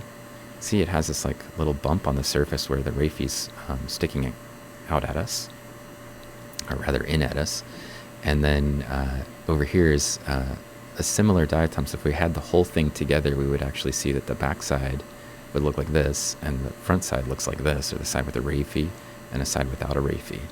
So these are usually referred to as monoraphid diatoms. So each valve either has a raphy or doesn't have a raphy. And when you have the whole frustral together, you'd have one with it and one without. So let's get a nice good picture of that one. I think that one will probably go up on our Instagram page. I'm going to colorize it after the stream is over. If you wanted to check out some of our images, like the ones that are down below me that are coming through the as slideshow images that I've colorized, if you're wondering why those are in color but everything else isn't, that's because those are ones that I colorized using Procreate and Adobe Lightroom and Photoshop to add the colors, because there's no color in the scanning electron microscope. So, hello, Jurgling, how you doing? Give a shout out to Jurgling. Been a regular visitor here for a while. Stigmata is also a good song. Is that Tool? Is it a Tool song? Sounds like a Tool song. Slime Rancher is good. I hope it comes to the Switch someday. Oh, there's a game that's like Slime Ranchers that's on the Switch that somebody told me about. It's like Island Saver or something like that, and it's free, Kalathon. So it's like super similar to it, like, you know, like broke the copyright kind of design. You might check it out.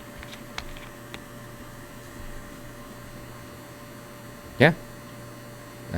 Wait, are you oh my godding what about the Island Saver? You know who told me about that was Cyanide Teacups. Oh, it's Ministry. Yeah, I know Ministry. Okay, yeah. All right, that is a song. Good point. I know I'm old. I know all the Ministry songs.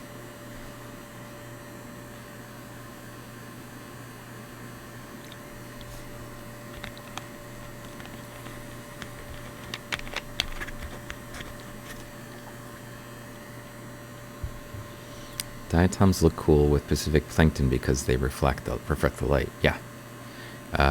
Also, I do some light microscopy pretty regular as well. And sometimes I actually look at the same samples from Pacific plankton's work. So she'll sometimes send me her materials so I can mount them in NAFRAX or mount them in the scanning electron microscope and look at them, because Pacific plankton and I are buddies. She's usually here, but she's out scouting something out with the looking for, I guess, places to get cured from the pandemic. Not cured, but pre-cured, right? Vaccinated. Super cool Cockneys. This is actually ETC93. It's my internal name for the sample. And I should probably then move it into a folder for ETC93. ETC.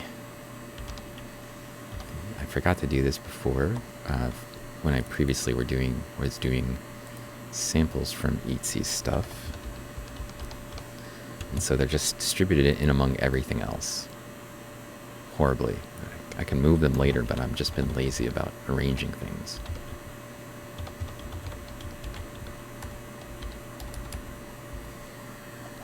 It's a cool image of Cockneys and the other valve over there as well.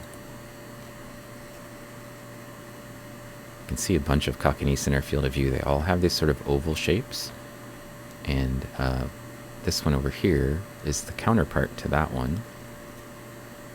And you can see it doesn't have a raphe. It has a totally different appearance on one valve as it does to the other. It's like the back doesn't match the front. But that's not the way that most diatoms are. Most diatoms, the front and back match each other. Here's an internal view of a different diatom. That's an N-cyanema. This one is actually associated with these type. That is a valvicopula of a Cockneys, and you can actually see, if I come down to this one, that is a Cockneys with the valvicopula in place, and there, that ring that just has the little sort of wormy looking things around the margin, here they're all off on their own. So like that ring got separated. If you want to think of diatoms as a sandwich, and this is one bun, and that is the one with the raphe is one bun, and then there's some like lettuce layers in between, and this is one of the lettuce layers sitting on its own, and this one is part of a bun with a lettuce layer on top of it. Right? So think of it as food. It might be easier to understand. This really cool diatom right here is an asymmetric Knitsia. It doesn't belong in Knitsia anymore. They made their own category for them called Gomphonetsia.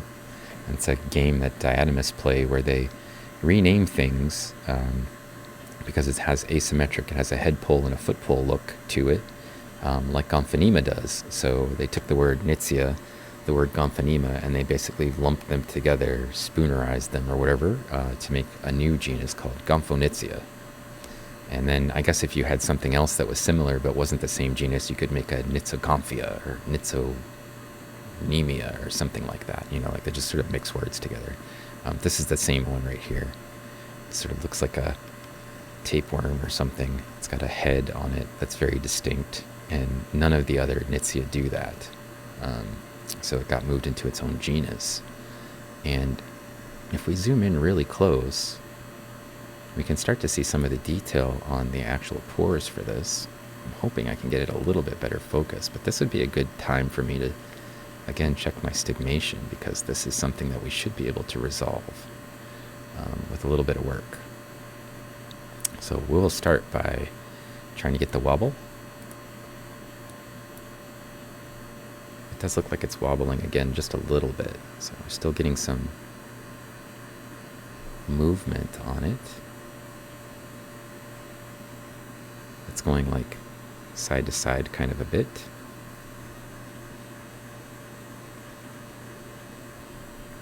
And just a little bit up and down still.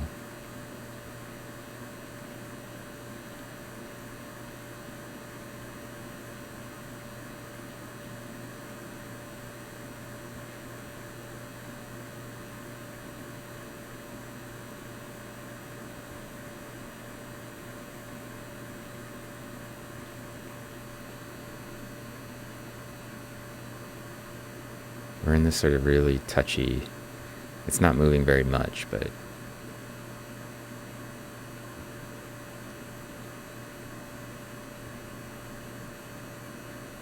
if I turn it too far, it will start moving again.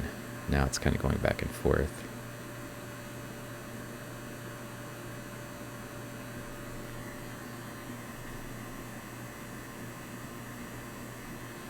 Pretty good.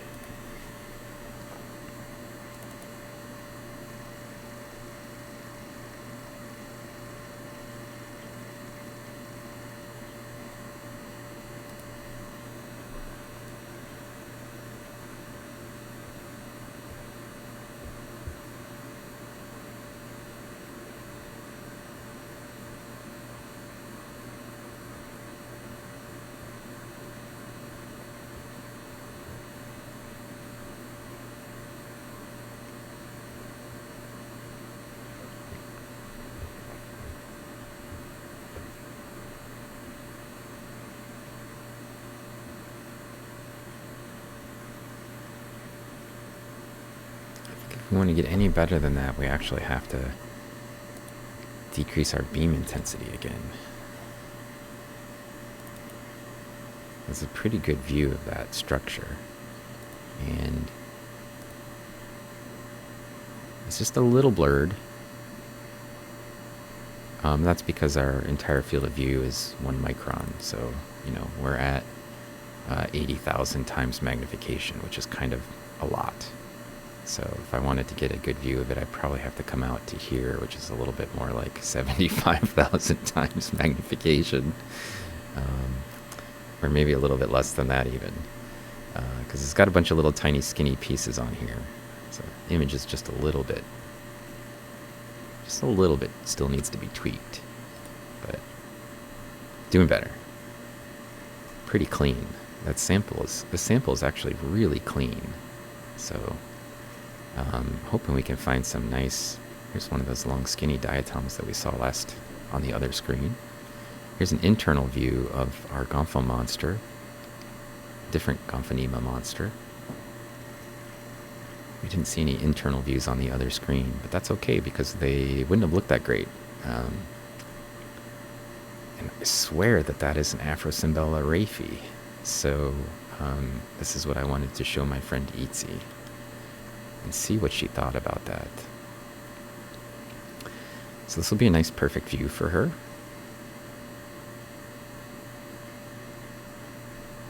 It'll be a good thing for us to sort of think about what to do with this guy. Where does it go?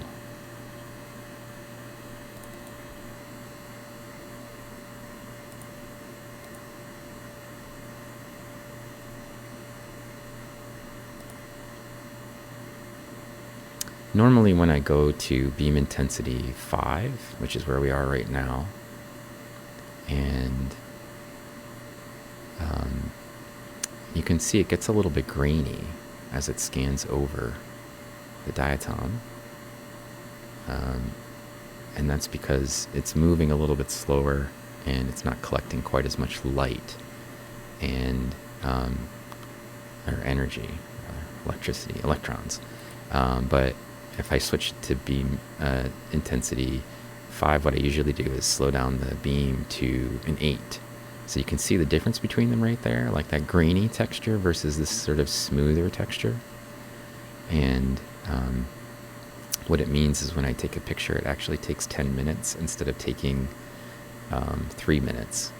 So there's a lot longer delay on here in order to scan over it because the beam is narrower And so when I slow down the speed, what happens is it places more dots for each like relative inch of space. So think of it as like increasing the resolution. And if I leave it at a faster speed, it has the dots, but they're spaced out a little bit farther. So I could either move my beam intensity back up to 7 or 6, which might be an option, just to put it at 6. And then I could move it up a speed to 7. Maybe it will still look okay. Kind of grainy still. So I'm going to leave it at that speed and leave it at 5. And then we'll just take a slower picture than usual. That's okay with me. And you're just here hanging out with me, so hopefully it's okay with you. Let's go back and answer some questions now. I have a little bit to cover because I was busy screwing around. Pandemic Watch, hello, how goes it today? It's going well. Let's get some fine diatoms. Yeah, we're working on fine images from diatoms at least. Oh yeah, you heard of her here. I should give out you should consider giving a follow to TensorCat, who's here in the channel. They do astrophotography and show us basically their camera pointed up at space while they're collecting images. And they've got their camera mounted on an equatorial mount that will rotate with the sky's not rotating, but we perceive it that way. And it'll let them collect like long exposure photography. So sometimes catch them streaming when it's nighttime. Pretty cool. You're going to go download the Island Saver game and check it out. Yeah, no problem. I was talking with Deep Sea Jess about video games taking place in water and found Subnautica is coming to Switch this spring. Oh, that's cool. Oh, I missed some followers. Thank you, Dougie Dude and Voids6, and Damien Fire Eagle, who just followed us here.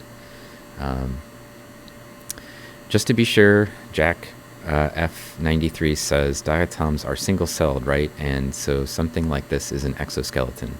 For Jack, the answer is diatoms are single-celled organisms, and what we're looking at is the cell wall of that organism. So yes, they're single-celled, and it's the cell wall is impregnated with silica. So and that's basically their exoskeleton. I don't know that you'd call it an exoskeleton for a plant, but it's the skeleton, right? It's the cell wall. So, yes. Splitters and lumpers. Yeah, that's what everything is. Not quite a corn dog. So is this a new genus or species? It's actually probably like this one, if you're talking about the one that I have on here right now. It's probably neither of those things, but rather a species that has been misclassified. I think that's what it is. And my impression of it anyways is that it belongs with Afrosimbella. Itzi, who's my colleague, who's working with this with me, might actually have an even more extreme view, which is basically that Afrosimbella needs to be destroyed and lumped back in with the Gomphonema, and that they're just sort of extreme versions of Gomphonemas, which I guess that's possible. To think of them that way. It's just that because the Gomphonema are usually straight like this one, and Afrosimbella are usually a little bit curved, but their asymmetry is not. It's not always the thing that sort of gives them away. So they're always asymmetric, like along from one apex to the other. You can fold them across the raphe, and they're always going to be symmetrical, or they might be symmetrical. But the other way, they're always asymmetric. So they always kind of have like a bowling pin shape or a submarine shape. Do they do genetic analysis and then variations as a reason to place a new genus, or is it structural differences? So for diatoms, it's actually a challenge, because how do you know how different something is genetically before you put it in a different genus? It's relatively easy to tell like where you should draw a line for species, but for genera, it's sometimes kind of difficult. And so what they usually use are characters to separate them. So if it has a number of characters that are different, that define the group, then it gets lumped into a new genus. But the genus is a construct, and so it's like a thing that we put over top of a species. A species is an organism. We ought to be able to say that's a species, this is a different species, this is a different species, based on the characters that we use that define it. But a genus is it's more like a concept, and as a result, it has a lot more flexibility, and it's a lot easier to sort of debate where something goes in a genus. It's sort of, species are sort of indisputable if they're done right. You have these characteristics, it's therefore this species. But a genus is sort of like, well, it has these characteristics, it shares these characteristics, and it shares these characteristics. And so most people would argue that you want something that's monophyletic. In other words, it has a set of characteristics that is defining it, and nothing else in the group has a different set of characteristics. And that actually could be refined and further refined and further refined. So you could potentially, bust out genera from existing genera pretty easily. And that's what people usually do. But it's sometimes difficult to figure out whether something is, like, what are the characteristics that are important. And so for Afrosimbella, it has these antler-shaped raphy ends, like this one. Its internal stigma is usually slit-shaped, like this one. So this is one characteristic that would lump it, I would say, with Afrosimbella. This is another characteristic. It has a slit-shaped internal expression of the stigma. That is always true. Both of those things are always true for Afrosimbella. And then the third characteristic is it's usually got a asymmetry. So it has two characteristics that we would usually put with Afrosimbella, and then the shape, like the broad shape, is still what we would call Gomphonema. So the question then becomes, like, how many characteristics are enough to cause us to want to wedge it into a different category, right? But it's a construct, so it's how we determine the categories, less so like genetically what is enough or what's different enough. So it actually makes it kind of challenging to figure out. Like, there's not a simple answer.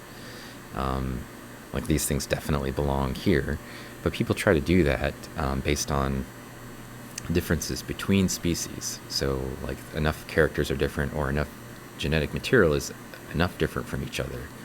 But, like, we share 98% of our genes with the chimpanzees. So, like, I think we're pretty distinctly different from chimpanzees. But for different groups, the differences between them aren't always the same, right? So, like, where we'd separate out a bear from a wolf or something are pretty different. But some things that we separate, they aren't nearly as different as those.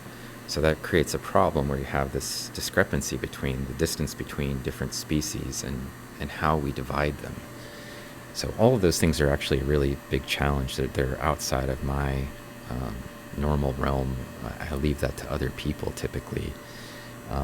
I just look at what I'm seeing and go, I don't know, this doesn't look like it has enough of these characteristics to be this genus, or it seems to have a lot of these other characteristics and probably should be in a different genus. So,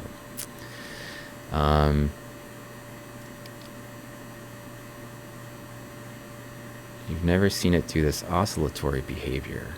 I don't know what you mean by oscillatory behavior. Oh, when we were doing the wobble. It's not that it got nudged, but rather it takes a while for the filament to... So I put a new filament in, the filament burned out, and I put a new filament in at 11 o'clock this morning. And so it's only have a couple of hours on it, and the filament heats up, and then it needs some adjustment, and then it heats up, and it needs some adjustment. And so, like, when it's the first time it's used, it sort of takes a while to sort of reach the optimal, sort of like a new pair of sneakers, right? You make some adjustments after you put the sneakers on. It's kind of like that. So, does it rescan when it's focusing? No.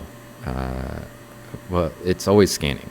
there's never a time when a scanning electron microscope's not scanning. So it's always scanning. It's just a matter of what part of it it's scanning and when. But it's when I focus it, it's just moving, and it just keeps moving. So it's always going to just keep moving across that area.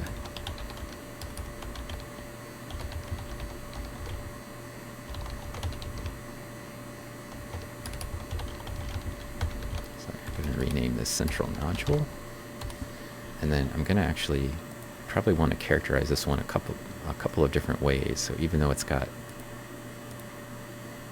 this stupid cockanesis laying on it, I got a nice view of the internal part there, and I want to get a nice view of the foot pole up here, because you can see that it has a septa, which is an important component for this group, and it has an axial plate in here, or it seems to.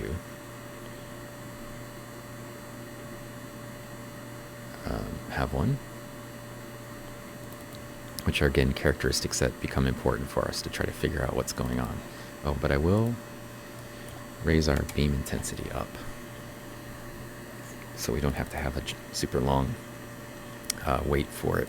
So the structure right here that's in our field of view that I'm focused in on is the Helictoglossa, and then these are the Apical Porefield. So this is the internal ending of the raphe. I'm just going to zoom out so we can get the septa in. This is the pseudosepta, is a structure that attaches like a little covering, in this case over the apical porefield at the foot pole, but also at the head pole usually. So I'm just going to redo the speed and the brightness, and then we'll take a picture, a 3-minute, not a 10-minute. And you can see cockanesis over here, and a bit of something is on the top of it, but we could at least get this nice image of the internal view. So this is what we would call an axial plate. It's basically a piece of silica attached to the area where the raphe divides, and it creates a sort of widening zone. So again, I don't think this belongs with Gomphonema. It has an axial plate. That is not a characteristic of Gomphonema. It's a character of Gomphonese. But typically, it only has single puncti in its striae, which is actually a character of Gomphonema. So it's got like these really weird. It fits right in between Gomphonese and Afrocymbella and Gomphonema in a very confusing way to me. So I think maybe where it gets stuck is sort of like a question mark for, at least for me. But maybe Pat Koselleck would have a different opinion about that. But I might have to bring it up to Pat next time we talk, and it'd be nice to have some pictures to sort of talk about it with him. Okay. How do some reflect fewer electrons? What happens when you have the beam intensity is the width of the beam, but it also then has an influence on how many electrons get reflected back. So, if you have a giant spotlight, a bunch of light basically gets reflected back, and it looks very bright. But if I narrow down the spotlight, right, to a smaller beam size, less light would be reflected back naturally. So that's just a consequence of focusing down the beam into a smaller area. And then if so our sensor's back here, so think of it as like I have a flashlight and it's hitting a surface, and then the light's bouncing off of it into my eyes. The sensors is basically like your eye, and the light is basically like the electrons, and so the surface that it hits, like the part that's facing you, is going to get the brightest reflection from it, and the part that's facing away has the least amount of light coming towards your eye. It's basically the same process.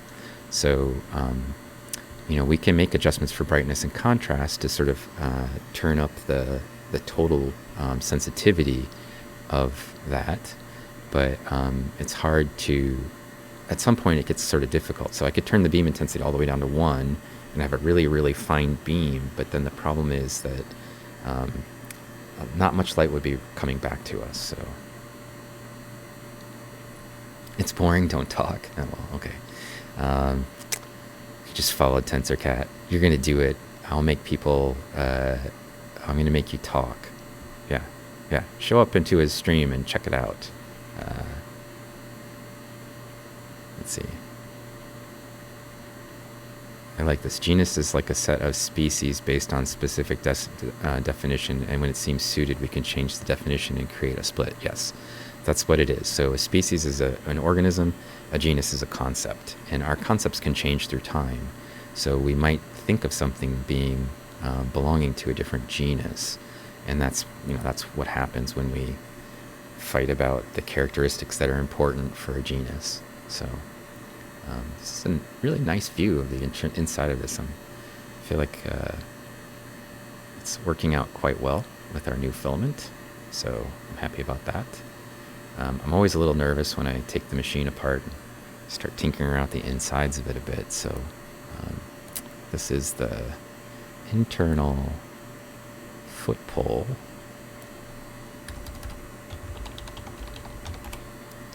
And close that, and maybe we'll take a shot of the head pole. So on the outside, this is the one that has that weird horn that we've been looking at. Here at the African version of it, not the horned one from Idaho, but they're similar. Some of the striae are different, and some of the other characteristics are different, but pretty similar organisms.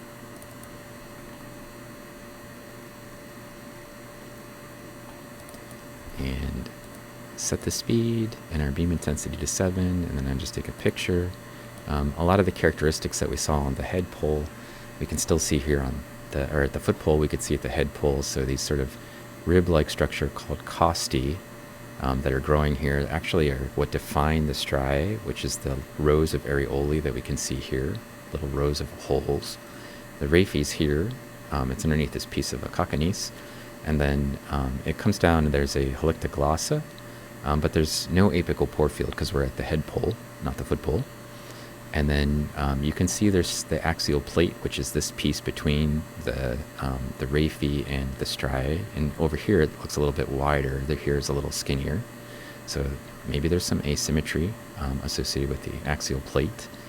And then as it continues to sort of scan through here, we'll actually see the septa, or pseudosepta, which is that piece that's sort of like a widening or thickening that covers over the foot pole. Also, there's one of those at the head pole. But so all of the characteristics that we saw basically are here. Here's the raphe, present in this form as well. So, is the bright white surrounding the raphe due to contour reflecting electrons? The bright light around the raphe. So this really bright part on the outside edge is because it's higher, like up towards us, and so light's reflected off of that. Right adjacent to the raphe, like this stuff, that's probably just because it's a thick piece of silica. Yeah.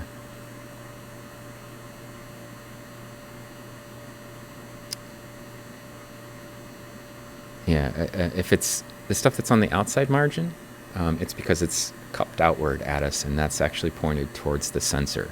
So it's closer to it. Yeah, yeah. So can you intentionally crack diatoms to get internal views like this, or is it just a matter of luck? Well, this one's just a matter of luck. So this is some material where we processed it in acid, and then it just happened to fall open.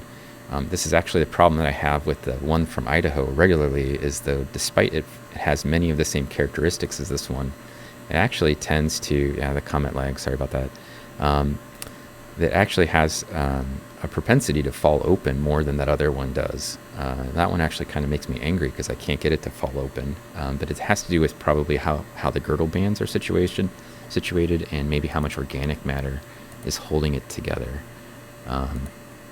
But also, the other one tends to, when I tried to break it, it tends to break along the raphe. And so I end up cracking it in half, and then the part that I want to see is obscured when that happens. So it doesn't work out perfectly well when we look at it that way sometimes. But these are, this is a really nice, this sample actually worked out really well. And this is a little Cymbella cucumis that's next to it. Probably needs to be moved to Cymboplura. There's a bunch of stuff in Africa that probably needs to be moved to a new genus, because our concepts have changed since they were originally described. I think I want to move it that way. We didn't have to move very far, and I can just take another picture of this one, because usually my cucumises are covered with junk, and this one isn't. It's got a really pretty,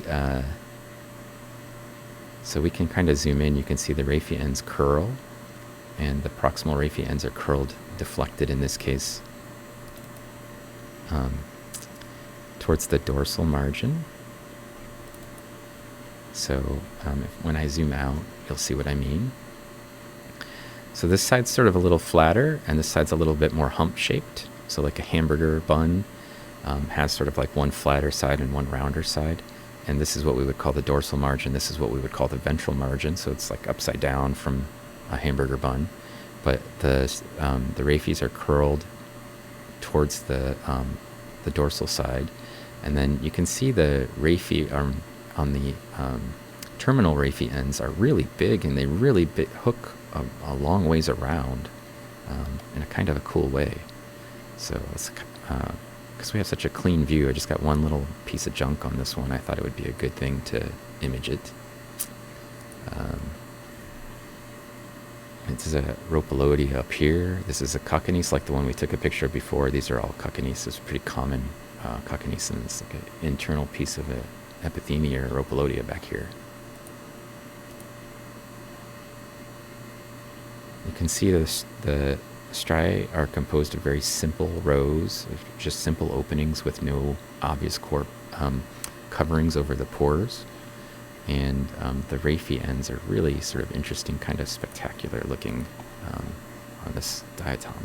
So I'm just going to grab a quick photo because it's fun, not for research purposes, but maybe we would move it eventually. It's dorsal because it's the larger size. It's just like a dolphin or a whale has sort of like a hump. It's the same.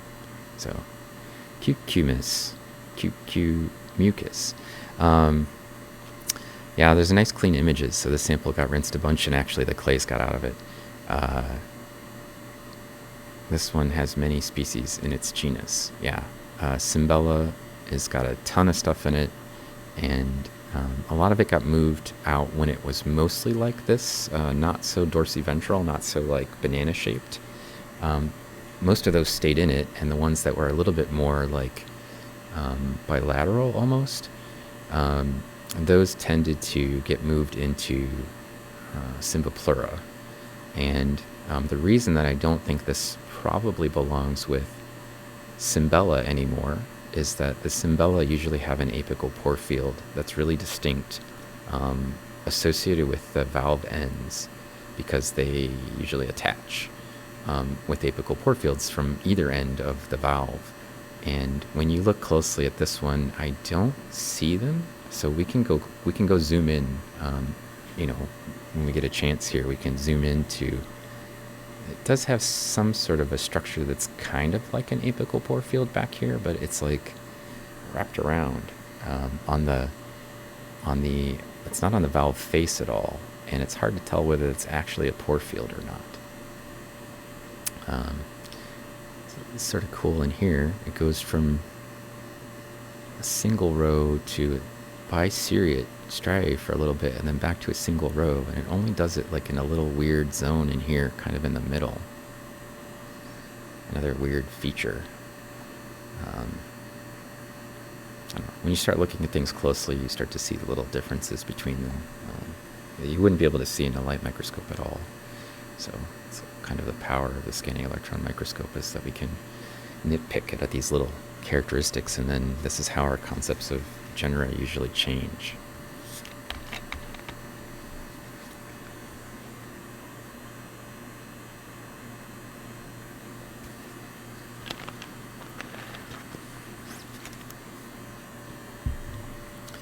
Super nice view of that. Cucumis, I think, is the species name for cucumber. I think. Maybe it's the genus name for cucumber. So it's like Cimbella cucumber. Like that's the name that, like if we had like a common name for it, the cucumber Cimbella was what it would be called. Cimbella cucumis. I'm not even sure I'm not totally sure it's cucumis, but I think it is. I've led myself to believe it anyway. Okay, so this is a sponge spicule. Oh, where'd it go? I redrew it out of the screen. Oh, here it is. It's a sponge spicule. There's a lot of sponges in our Tanganyika samples. This looks like a toothpick, right? A long, skinny toothpick. That's actually not a diatom, but it's a sponge spicule. It seems pointy. I should use one of those to pick up diatoms with it if I could. Here's another one of our horned beasts. This Gomphonese afrocimbella thing. Oh, this is a really cool diatom. This guy with the X in the middle, right here. This is something that's, they used to think was endemic only to Africa, this genus, like afrocimbella is. But it actually, we found some in North America. So, not completely.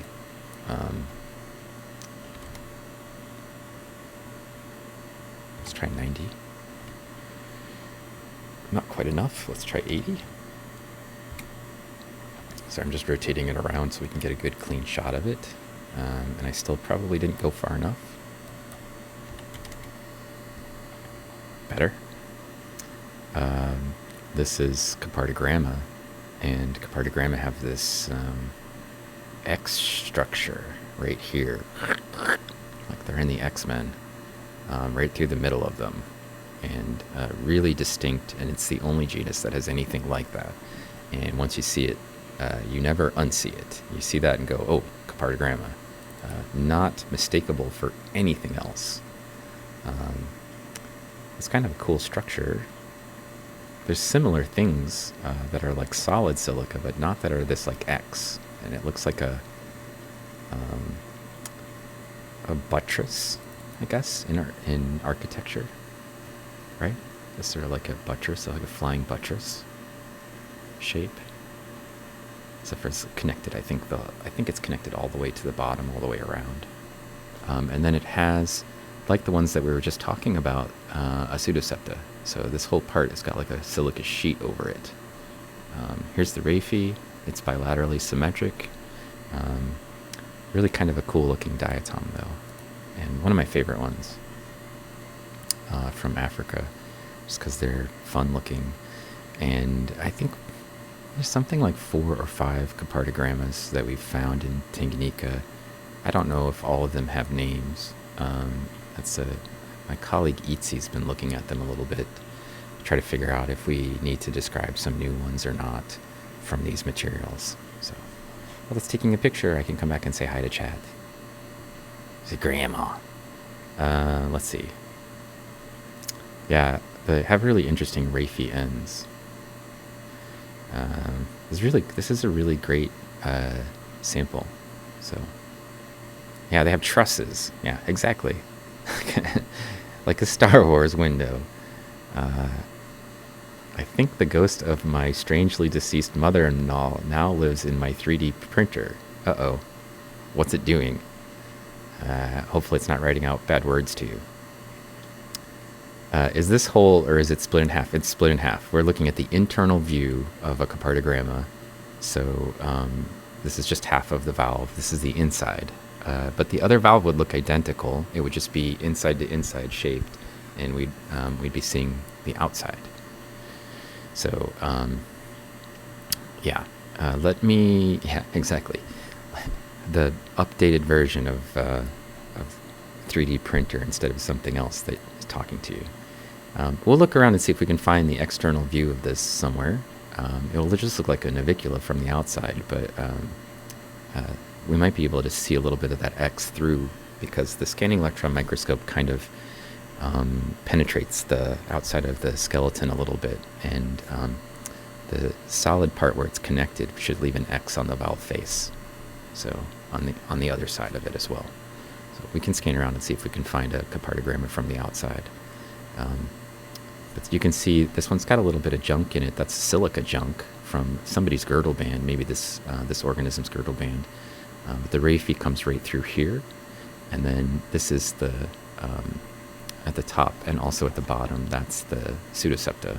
So it's like a thickened piece of silica, like a ledge, that sticks out into the valve here on the top and also at the bottom.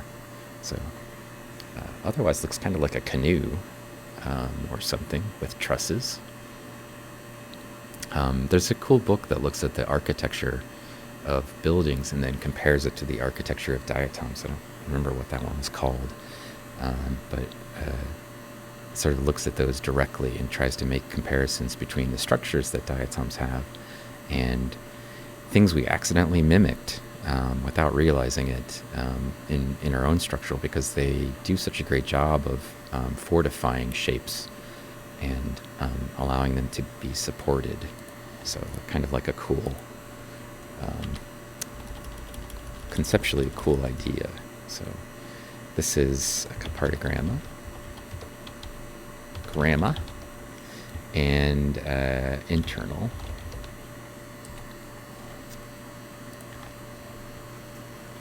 And I'm going to, let's zoom out a little bit and see if we can actually find one of those.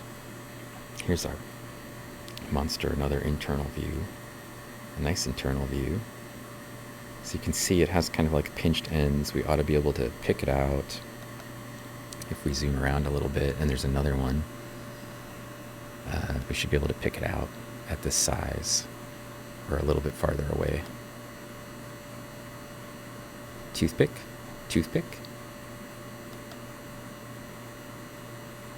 Ooh, what is this? I got distracted. Oh, it's a full internal view of that diatom with the horn on it.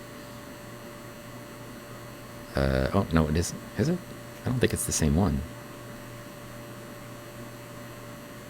Something similar, though. It doesn't seem to have an axial plate. It just has a sternum. It's interesting.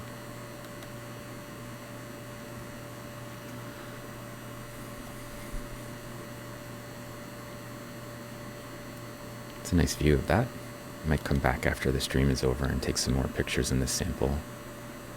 This is just such a nice, high quality sample with lots of good stuff on it.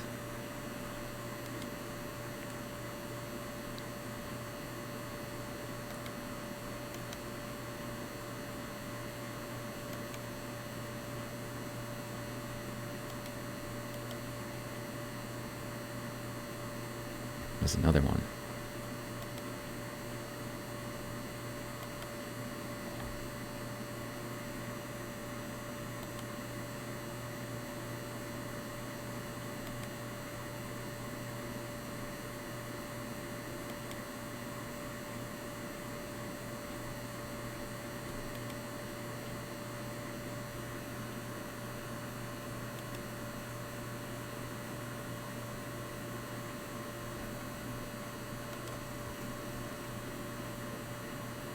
It's a Celophora.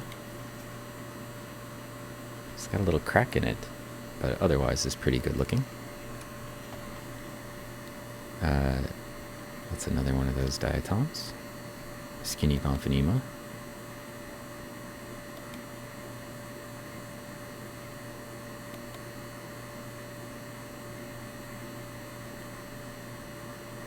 Is that a Eunotia? Yeah, we have a Eunotia. I actually think I've ever seen a Eunotia in any of these East African samples.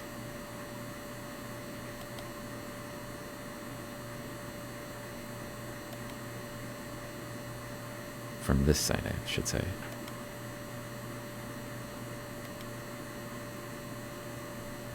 Let's zoom way out.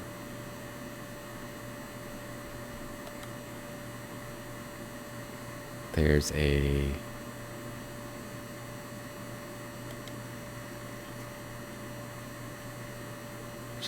just a girdle band for Cerarella. It's kind of cool. Here's one of these guys. Again, a nice internal view, super clean, nothing obstructing it. And already angled more or less the way that I want. Just couple little pieces of junk in it. Otherwise clean. So I want to come back and really characterize those. I suppose we could. And here's one that's kind of similar, but like narrow. It's like an old man version of that same diatom.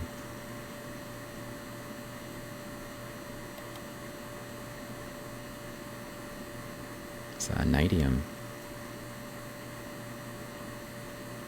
Yep. What was it? Nidiopsis. Oh, it's a Nidium. A nice one.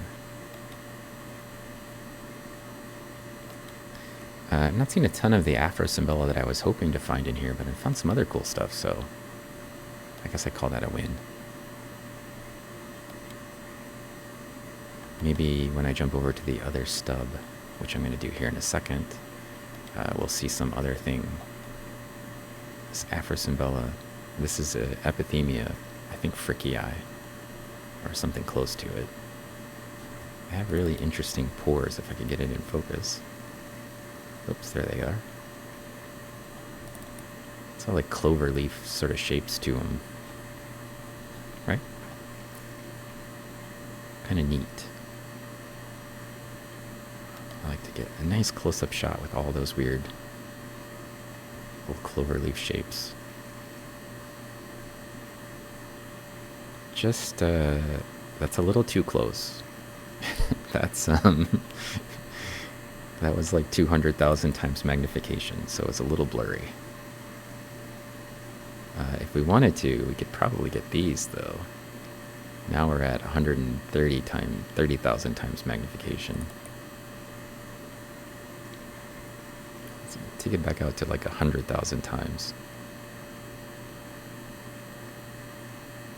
Something like this. We probably could get those, and it wouldn't be so blurry. Let's dial that up a notch.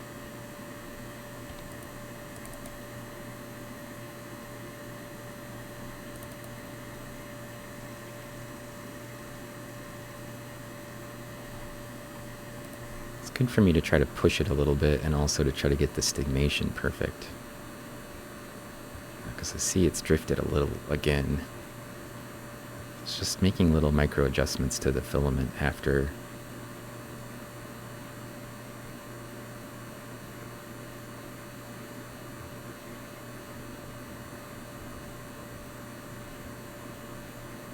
It's been running for a bit, so this is gonna make everybody happier in the long run.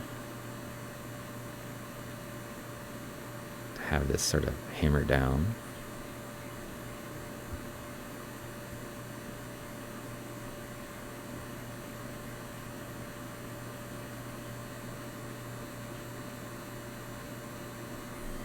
See about that. Again, we're in a little too close I mean, that's not a terrible image. If I were to slow the beam down, see, it's just a little blurry, and that's a consequence of being a little too close. So the scale bar is in 200 nanometers. So like, for people who always come on my stream and ask me, could I get an image of the coronavirus? That's how big the coronavirus is right there. We're down in the really small size group. And it would look blurry like this. So like if it were coronavirus, it would be kind of that size, and it would be kind of blurry. It's basically like one of these things are in that size frame. So just for clarity, we're pushing the limits of what the machine can do at the moment. And I like to do that a little like right now when there's nothing else going on and I can manage it. Then we can zoom out a little bit and see how grainy it looks. It's in focus, but it's still a little grainy. That's because I have it at speed 7 and beam intensity 5. So I think I could probably just jump this up to 6 and keep this at 7. it'd get a little less grainy. I could also then just take a picture and denoise it, like later on. I could just zoom out a little bit and try to be reasonable about it. See, looks good. You can get a sense of the crazy textures from here.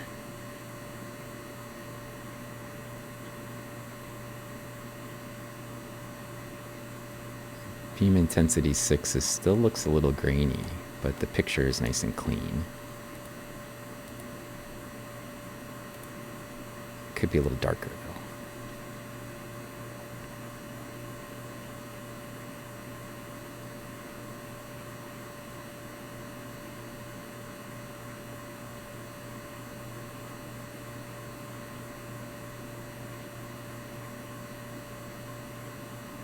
Perfect.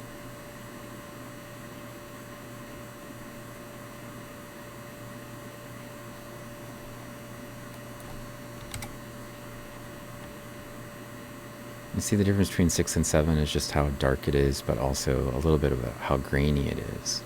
So it even looks a little bit grainy up there.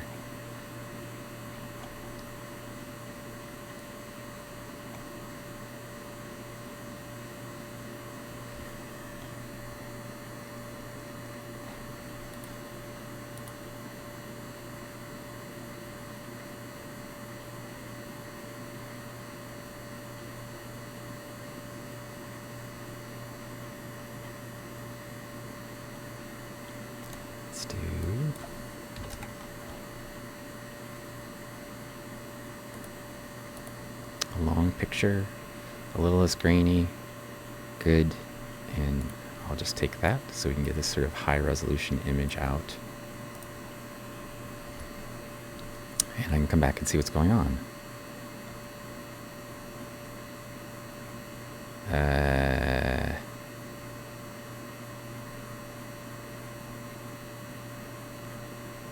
Let's see. This one is beautiful, yes. The Raphi's hard to see. It's a little bit skinny, I think, on that one. 3D printer is clearly haunted by a Labrador Retriever. It's eager to please and keeps shaking itself apart. Uh-oh. X allows the rest of the structure to be thinner with the same stability. Yeah, exactly. 3D printer has tripped the fuse 3 times, and then it goes dark in the house. I no longer get to watch. That's a challenge. Yeah, something's going on there. This is first example of an asymmetric Raphi termination. Yeah. Whether they were going in opposite directions. That's a where they're flipped like that. That's a Cnidium. That's the genus Cnidium has those. Let's see. Yeah. You can span. Well, that's cool. Right. Does that make you feel special? Are those little balls individual proteins? The little balls are actually bits of silica on the surface, if you're talking about the image we currently have. They're just a silica deposit. In diatom terms, we usually refer to those as granules. They're just like a little bit of extra silica that gets stuck on the valve. So, yeah, our field of view is smaller than most light wavelengths now. Yeah, we're sub.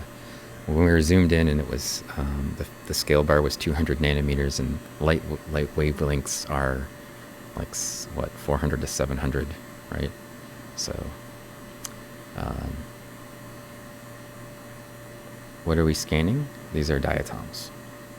This is the structure of an external skeleton of an epithemia diatom from Africa.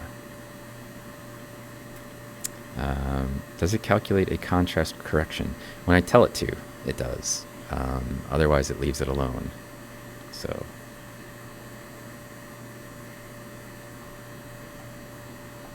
yeah, it kind of caught up with chat. That's nice. Yeah, so it's just basically working its way across the sample. If you're not seen a scanning electron microscope work before, it's not downloading the image, it's building the image as we're watching.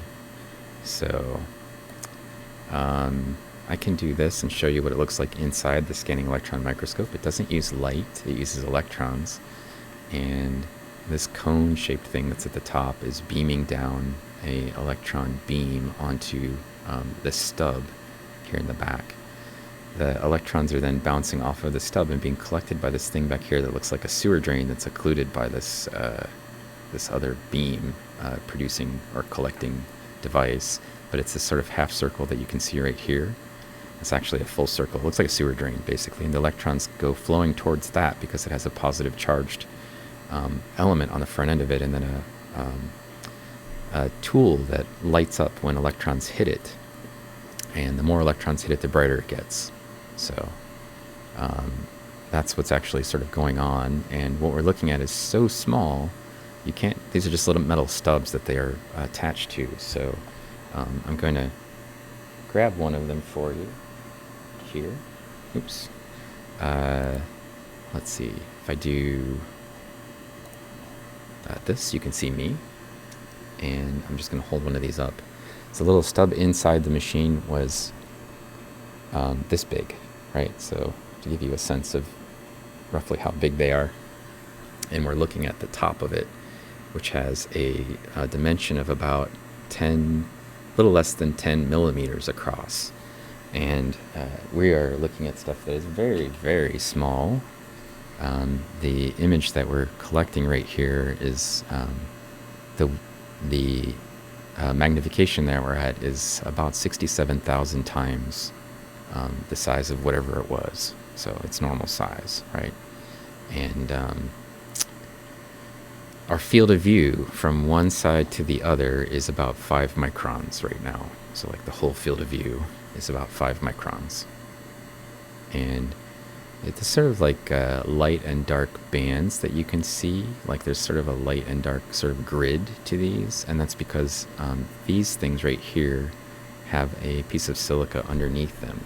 We're seeing through the skin on the surface of the diatom to the structure that's underneath, the costi. And where you see the light bands, there's actually bits and pieces of the costi that we're seeing through it. It's pretty cool. Am I looking through anything special today? Yeah, I'm looking for some diatoms in here that we're working on describing. So the C structures are pretty crazy. They're little clovers, right? Like coupled together. This is a very characteristic appearance of an epithemia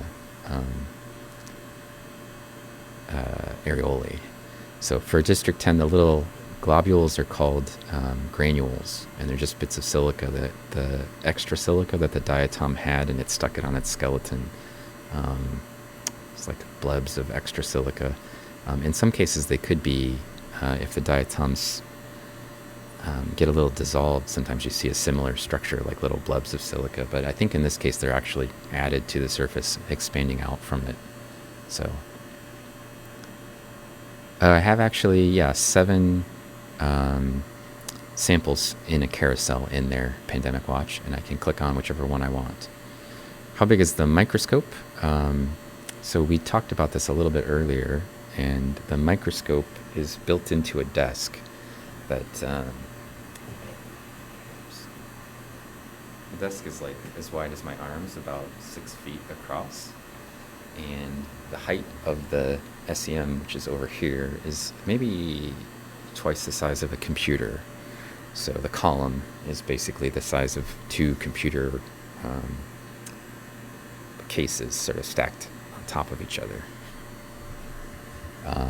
roughly. So I would say that's what, 3 feet tall, maybe at most. Yeah, like R2-D2, but thinner. It's a pretty close. I have an ultra relaxing voice. Thank you. I put myself to sleep talking to you guys sometimes. You're in way over your head in this topic and equipment, but listening to you say whatever is relaxing. Well, good. I hope you are, you don't need to necessarily understand what I'm saying. I'm not here necessarily to convince you about diatoms. I was going to look at these anyway, so you guys are more or less keeping me company if you think about it that way. But maybe if I could get a little education across to you at the same time about small stuff or about how a scanning electron microscope works, feel free to hang out. It's cool. You just had an idea for a poster like the old film posters, but with cartoon drawings with large print titled Diatoms Attack. Yes. Maybe I could make a t-shirt that's like a diatom that looks like it's stomping on a building or something. You love the texture. Yeah, that's what I got for this one. I went for the texture. That's where my name sort of is founded on, the idea of like old movies. Any known physiological relevance to the clover C shapes? Syrian, I have no idea why they make different types of pore covers, but I will tell you that the C shape is actually, there's a hole that goes through the whole valve, so it's shaped like this, and then there's something covering over the hole that's like this much of it. So what you're seeing is not so much a C shape, but like this, like a hole with a covering over part of it. And so we usually refer to those holes as pore covers. Like the C shape is actually a pore cover, or sometimes called an occlusion. And it's like the opening is a C shape, but the hole is actually not a C shape. It's an oval typically, and it's so it's like a little flap of silica sticking over top of a hole.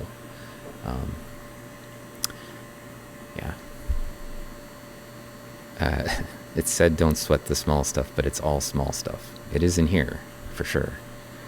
How do you prepare the tissue for scanning? That was a question by Harkonnen. And none of these are actually tissue. This is actually silica. So it's the cell wall of a diatom, and the organic matter, which is what we would usually refer to as tissue. I know I'm just being technical. Is all gone, and it was what we actually did to prepare the sample for analysis. So these samples were prepared by digestion in nitric acid, about 70% nitric acid, which gets rid of all the organic component and leaves us with hopefully just the silica. So that's what we're looking at, is the silica. And we were zoomed in on the surface of this guy, so you can see the sort of grid out here a little bit better that I was talking about with the costi and the structure that's underneath it. So if I zoom back in, you'll get a sense of it, right? That each one of those little clovers makes up sort of a boundary, and then we have these vertical structures in here that are the costi. And for this diatom, that's the raphe. Here are the raphe ends. And for epithemia, or I think they're now lumped all into Rhopalodia, the raphe runs along the outside boundary here, and it comes into the middle just briefly, and then goes back into the onto the margin, like onto the side of the diatom. And that's characteristic for the group. They have these costi structures, and then their pores are those weird little clover shapes. So sort of neat. Diatom to see up close, and one of the first time I saw them in the scanning electron microscope, I was like, that's what that looks like, because in the light microscope they look very different. They look like flies' heads or something. It's a nice internal view of a Celophora. We saw Celophora earlier. It looks like a pill shape, basically. This one, not all of them, but this one does. I'm actually trying to look around and see if we could find a Capartogramma or something cool to finish off our stream with.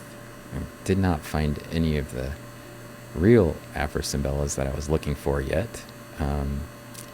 Probably because I was out looking at the big stuff a little too much, and get distracted because there's cool things all over in my slides, like these giant weird things that I don't know what they are. We call Gomphonema, but doesn't seem like it belongs with Gomphonema, and a bunch of really cool textured stuff. But for a stream, I would trade in actually making advances and having cool pictures of stuff instead. So that's fine. But eventually I need to characterize the Afrosimbella that I'm supposed to be finding in these samples. They're just not common. and like clicking around in a slide, looking for sort of kind of small stuff, like is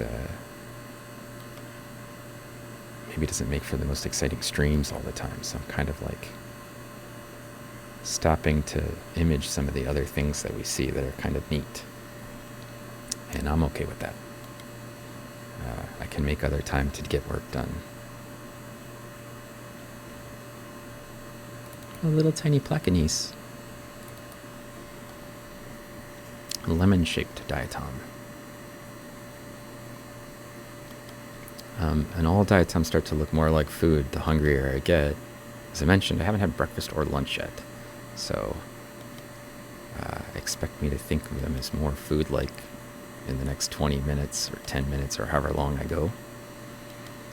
I just want to get one more good picture in for probably the Instagram page. If you are interested in catching my Instagram, I can do that and you can check it out.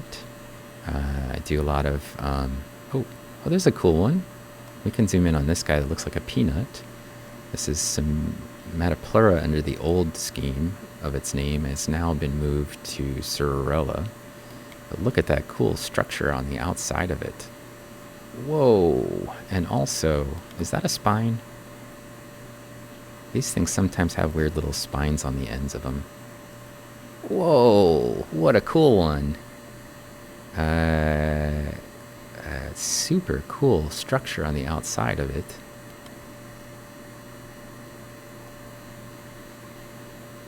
I like it.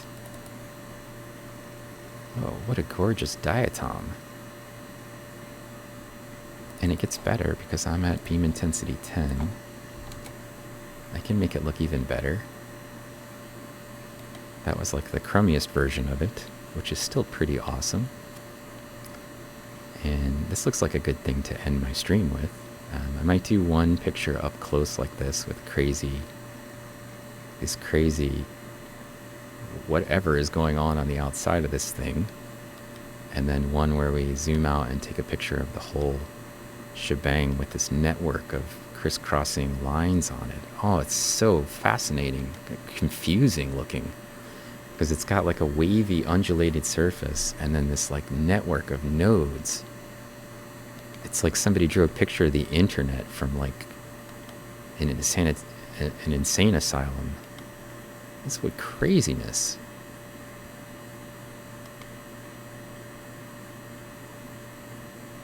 Isn't it? I just love it. That's amazing looking. I don't think I've ever seen this view of this diatom before. Alright, I'm going to zoom out. See that sort of cool texture it has, and I think I'm going to just zoom in on the bottom end here where there's a little bit more space and the network of nodes is kind of coming at us all over the place.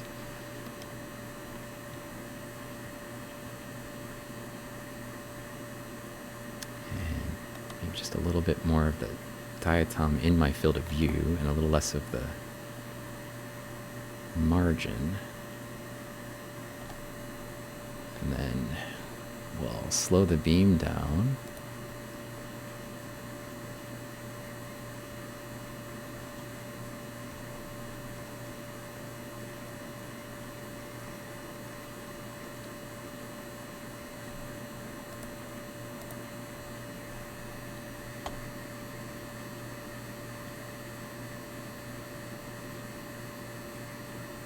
And maybe we'll take a picture of this crazy looking thing. This belongs to the genus Cerulella now. It would have been a Metapleura like 10 years ago. Got moved. A diatom skateboard. Yeah, this is a really cool image. A crazy structure going on. Celtric Ravana says, scanning electron microscope. Yeah, we're using a scanning electron microscope. You like food objects. I want some more food objects. Oh, it's like a sunflower pattern. Yeah, a little bit. Everything is just kind of crazy all over this thing. I love this look. It reminds me of the nodes they make motion capture people. Oh yeah, like the little dots on them, right? So like Gollum is here getting their stop action image going on.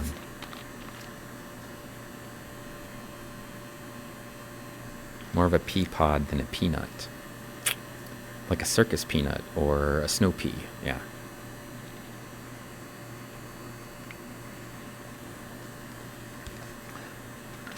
What a cool looking diatom. Hey, Anna, how you doing? That's my friend Anna. We were looking a little bit at one of the Gomphonema earlier, but it just got a girdle view of it again, so still haven't found what it looks like on the inside. Instead, we got this crazy guy with a bunch of little nodules of granules on the surface and like a network of connecting dots between them. This is, we've seen a bunch of cool stuff. We're looking at the African stuff now, but Anna actually collected the Idaho samples that we've been looking at, so my friend Anna's here. It's the universe at a large scale. Could be. But I'm going to get this picture with the crazy patterns, and then I'm going to colorize that for sure. That's going on to Instagram somehow, or Twitter. So you'll see this one again in color with the crazy color effects on it, because that is cool. Uh-oh, got a subscription. Rampant Carnage with a subscription. Thank you. Also had some followers. Ninja Kitten, Damien Fire Eagle, Void Z6, Dougie Dude, Dana, Ori Antharis, Hiki Artemis, Lena Juju, Luna Band. That's all of our people who joined today into our followers. And we broke over 1,200 followers today, which is nice. And let's see what's going on. I got this image collected, and I can do one more, and then I think I'm gonna find someone to raid after that. But let's get the Cervarella.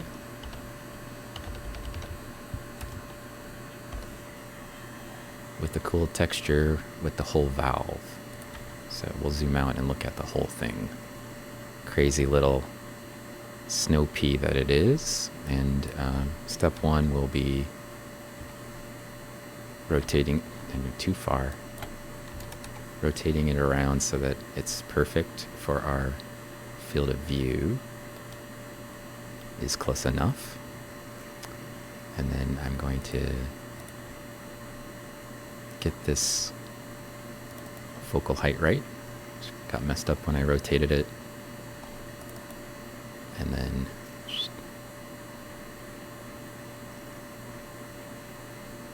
get the whole thing in our field of view.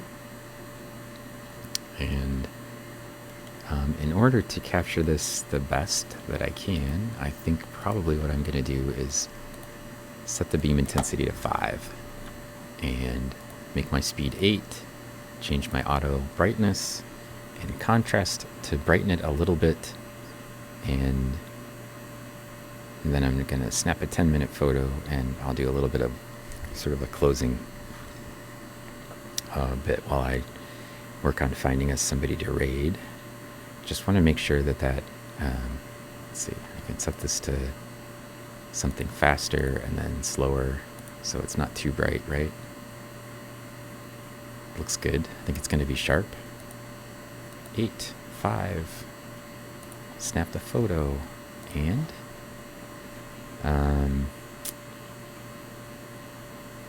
yeah, that's what I normally do for getting the perfect picture, is jumping in and out the focal height so I can get it perfect. And I tried to focus sort of on a depression a little bit for this one, because the depth of field is like up and down from whatever you focus on, right? So if I kind of got something that was a little bit in a depression, I could get the top and the bottom of the focal height, which I think will get all of it. So let's see. We could raid Peachops, Astro Canuck, Rams Reef, Dr. Javasaurus. Got some good targets out there.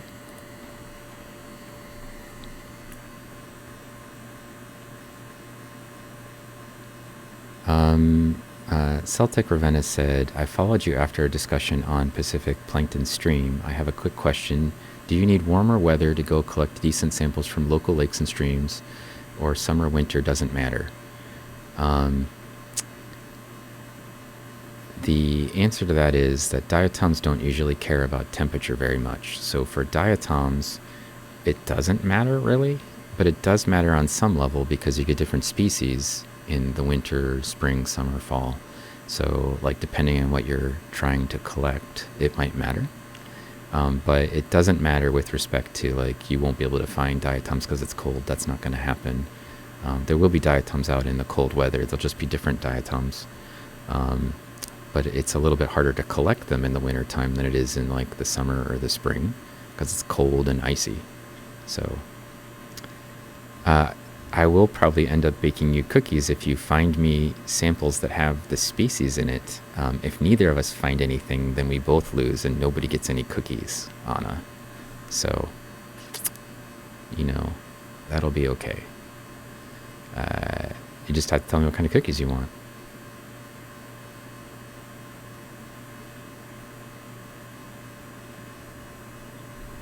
Yeah, Astro Canuck's probably either Pete Chops or Astro Canuck is where I thought we would go.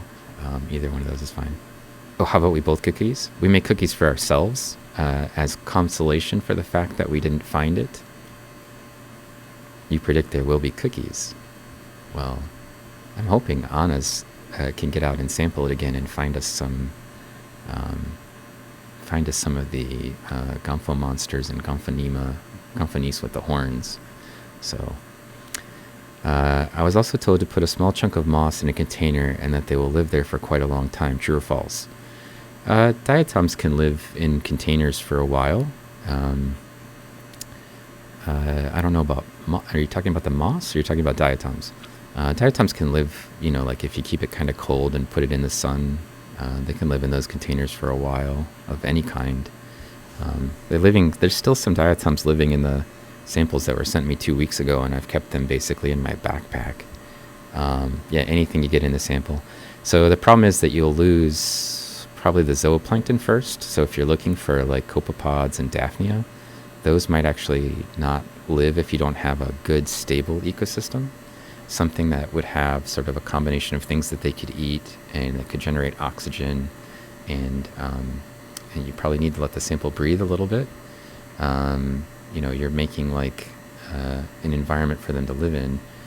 You should potentially check out Del Maximum. He actually has like some stable ecosystems that he keeps in a jar, and so he manages to keep them alive for, I don't know, like a month or two sometimes before he goes and replaces the water and gets new samples. So a little bit of light and the right conditions, enough space, maybe some mosses or diatoms in there will oxygenate it enough to allow you to sort of see that. So I usually get rid of all the organic matter, kill everything that was living in it because I'm looking at the skeletons. But if you want to keep them alive and keep them wiggling around and crawling around, usually you need to do something else. You need to sort of design for that. So, all right, we're going to raid, and I guess let's raid Astro Canuck. See what they have to say for today. Astro Canuck, I think I spelled it correctly. We'll find out. Yeah, we got it. Okay. I want to thank everybody for follows today, for the subscription from Rampant Carnage. And again, we had a really nice casual stream. We saw a lot of really cool diatoms, especially here in Africa and stuff. And I still have a lot of exploring on these stubs to do. So I think probably the next stream that I do, that's maybe next Saturday, we'll come back and take a look at some of these again. On Wednesday, we'll be looking at stuff from my grad student, Addie, I think. From her lake in Iowa, and looking at diatoms again, and like I said, we might do some night streams, some either games or some light microscope time coming up sometime soon. So in the meantime, tomorrow morning you can check out Dell, and he's going to be streaming you know, from like, I don't know, whenever he gets up till probably 1 in the afternoon Eastern time. And then Monday night should be Pacific Plankton. So you could check out, if you haven't already, follow Pacific Plankton. You should. Those are two really great Microscope streamers that you could check out. Also, I want to thank OpenSet. So give a shout out to OpenSet, who was here early and did a little bit of moderating for us. Another great Microscope streamer when he's on.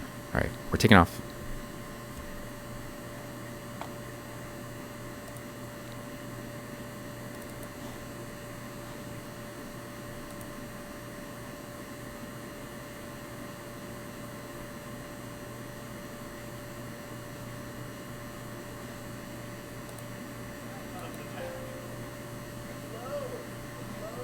Turkey 1000.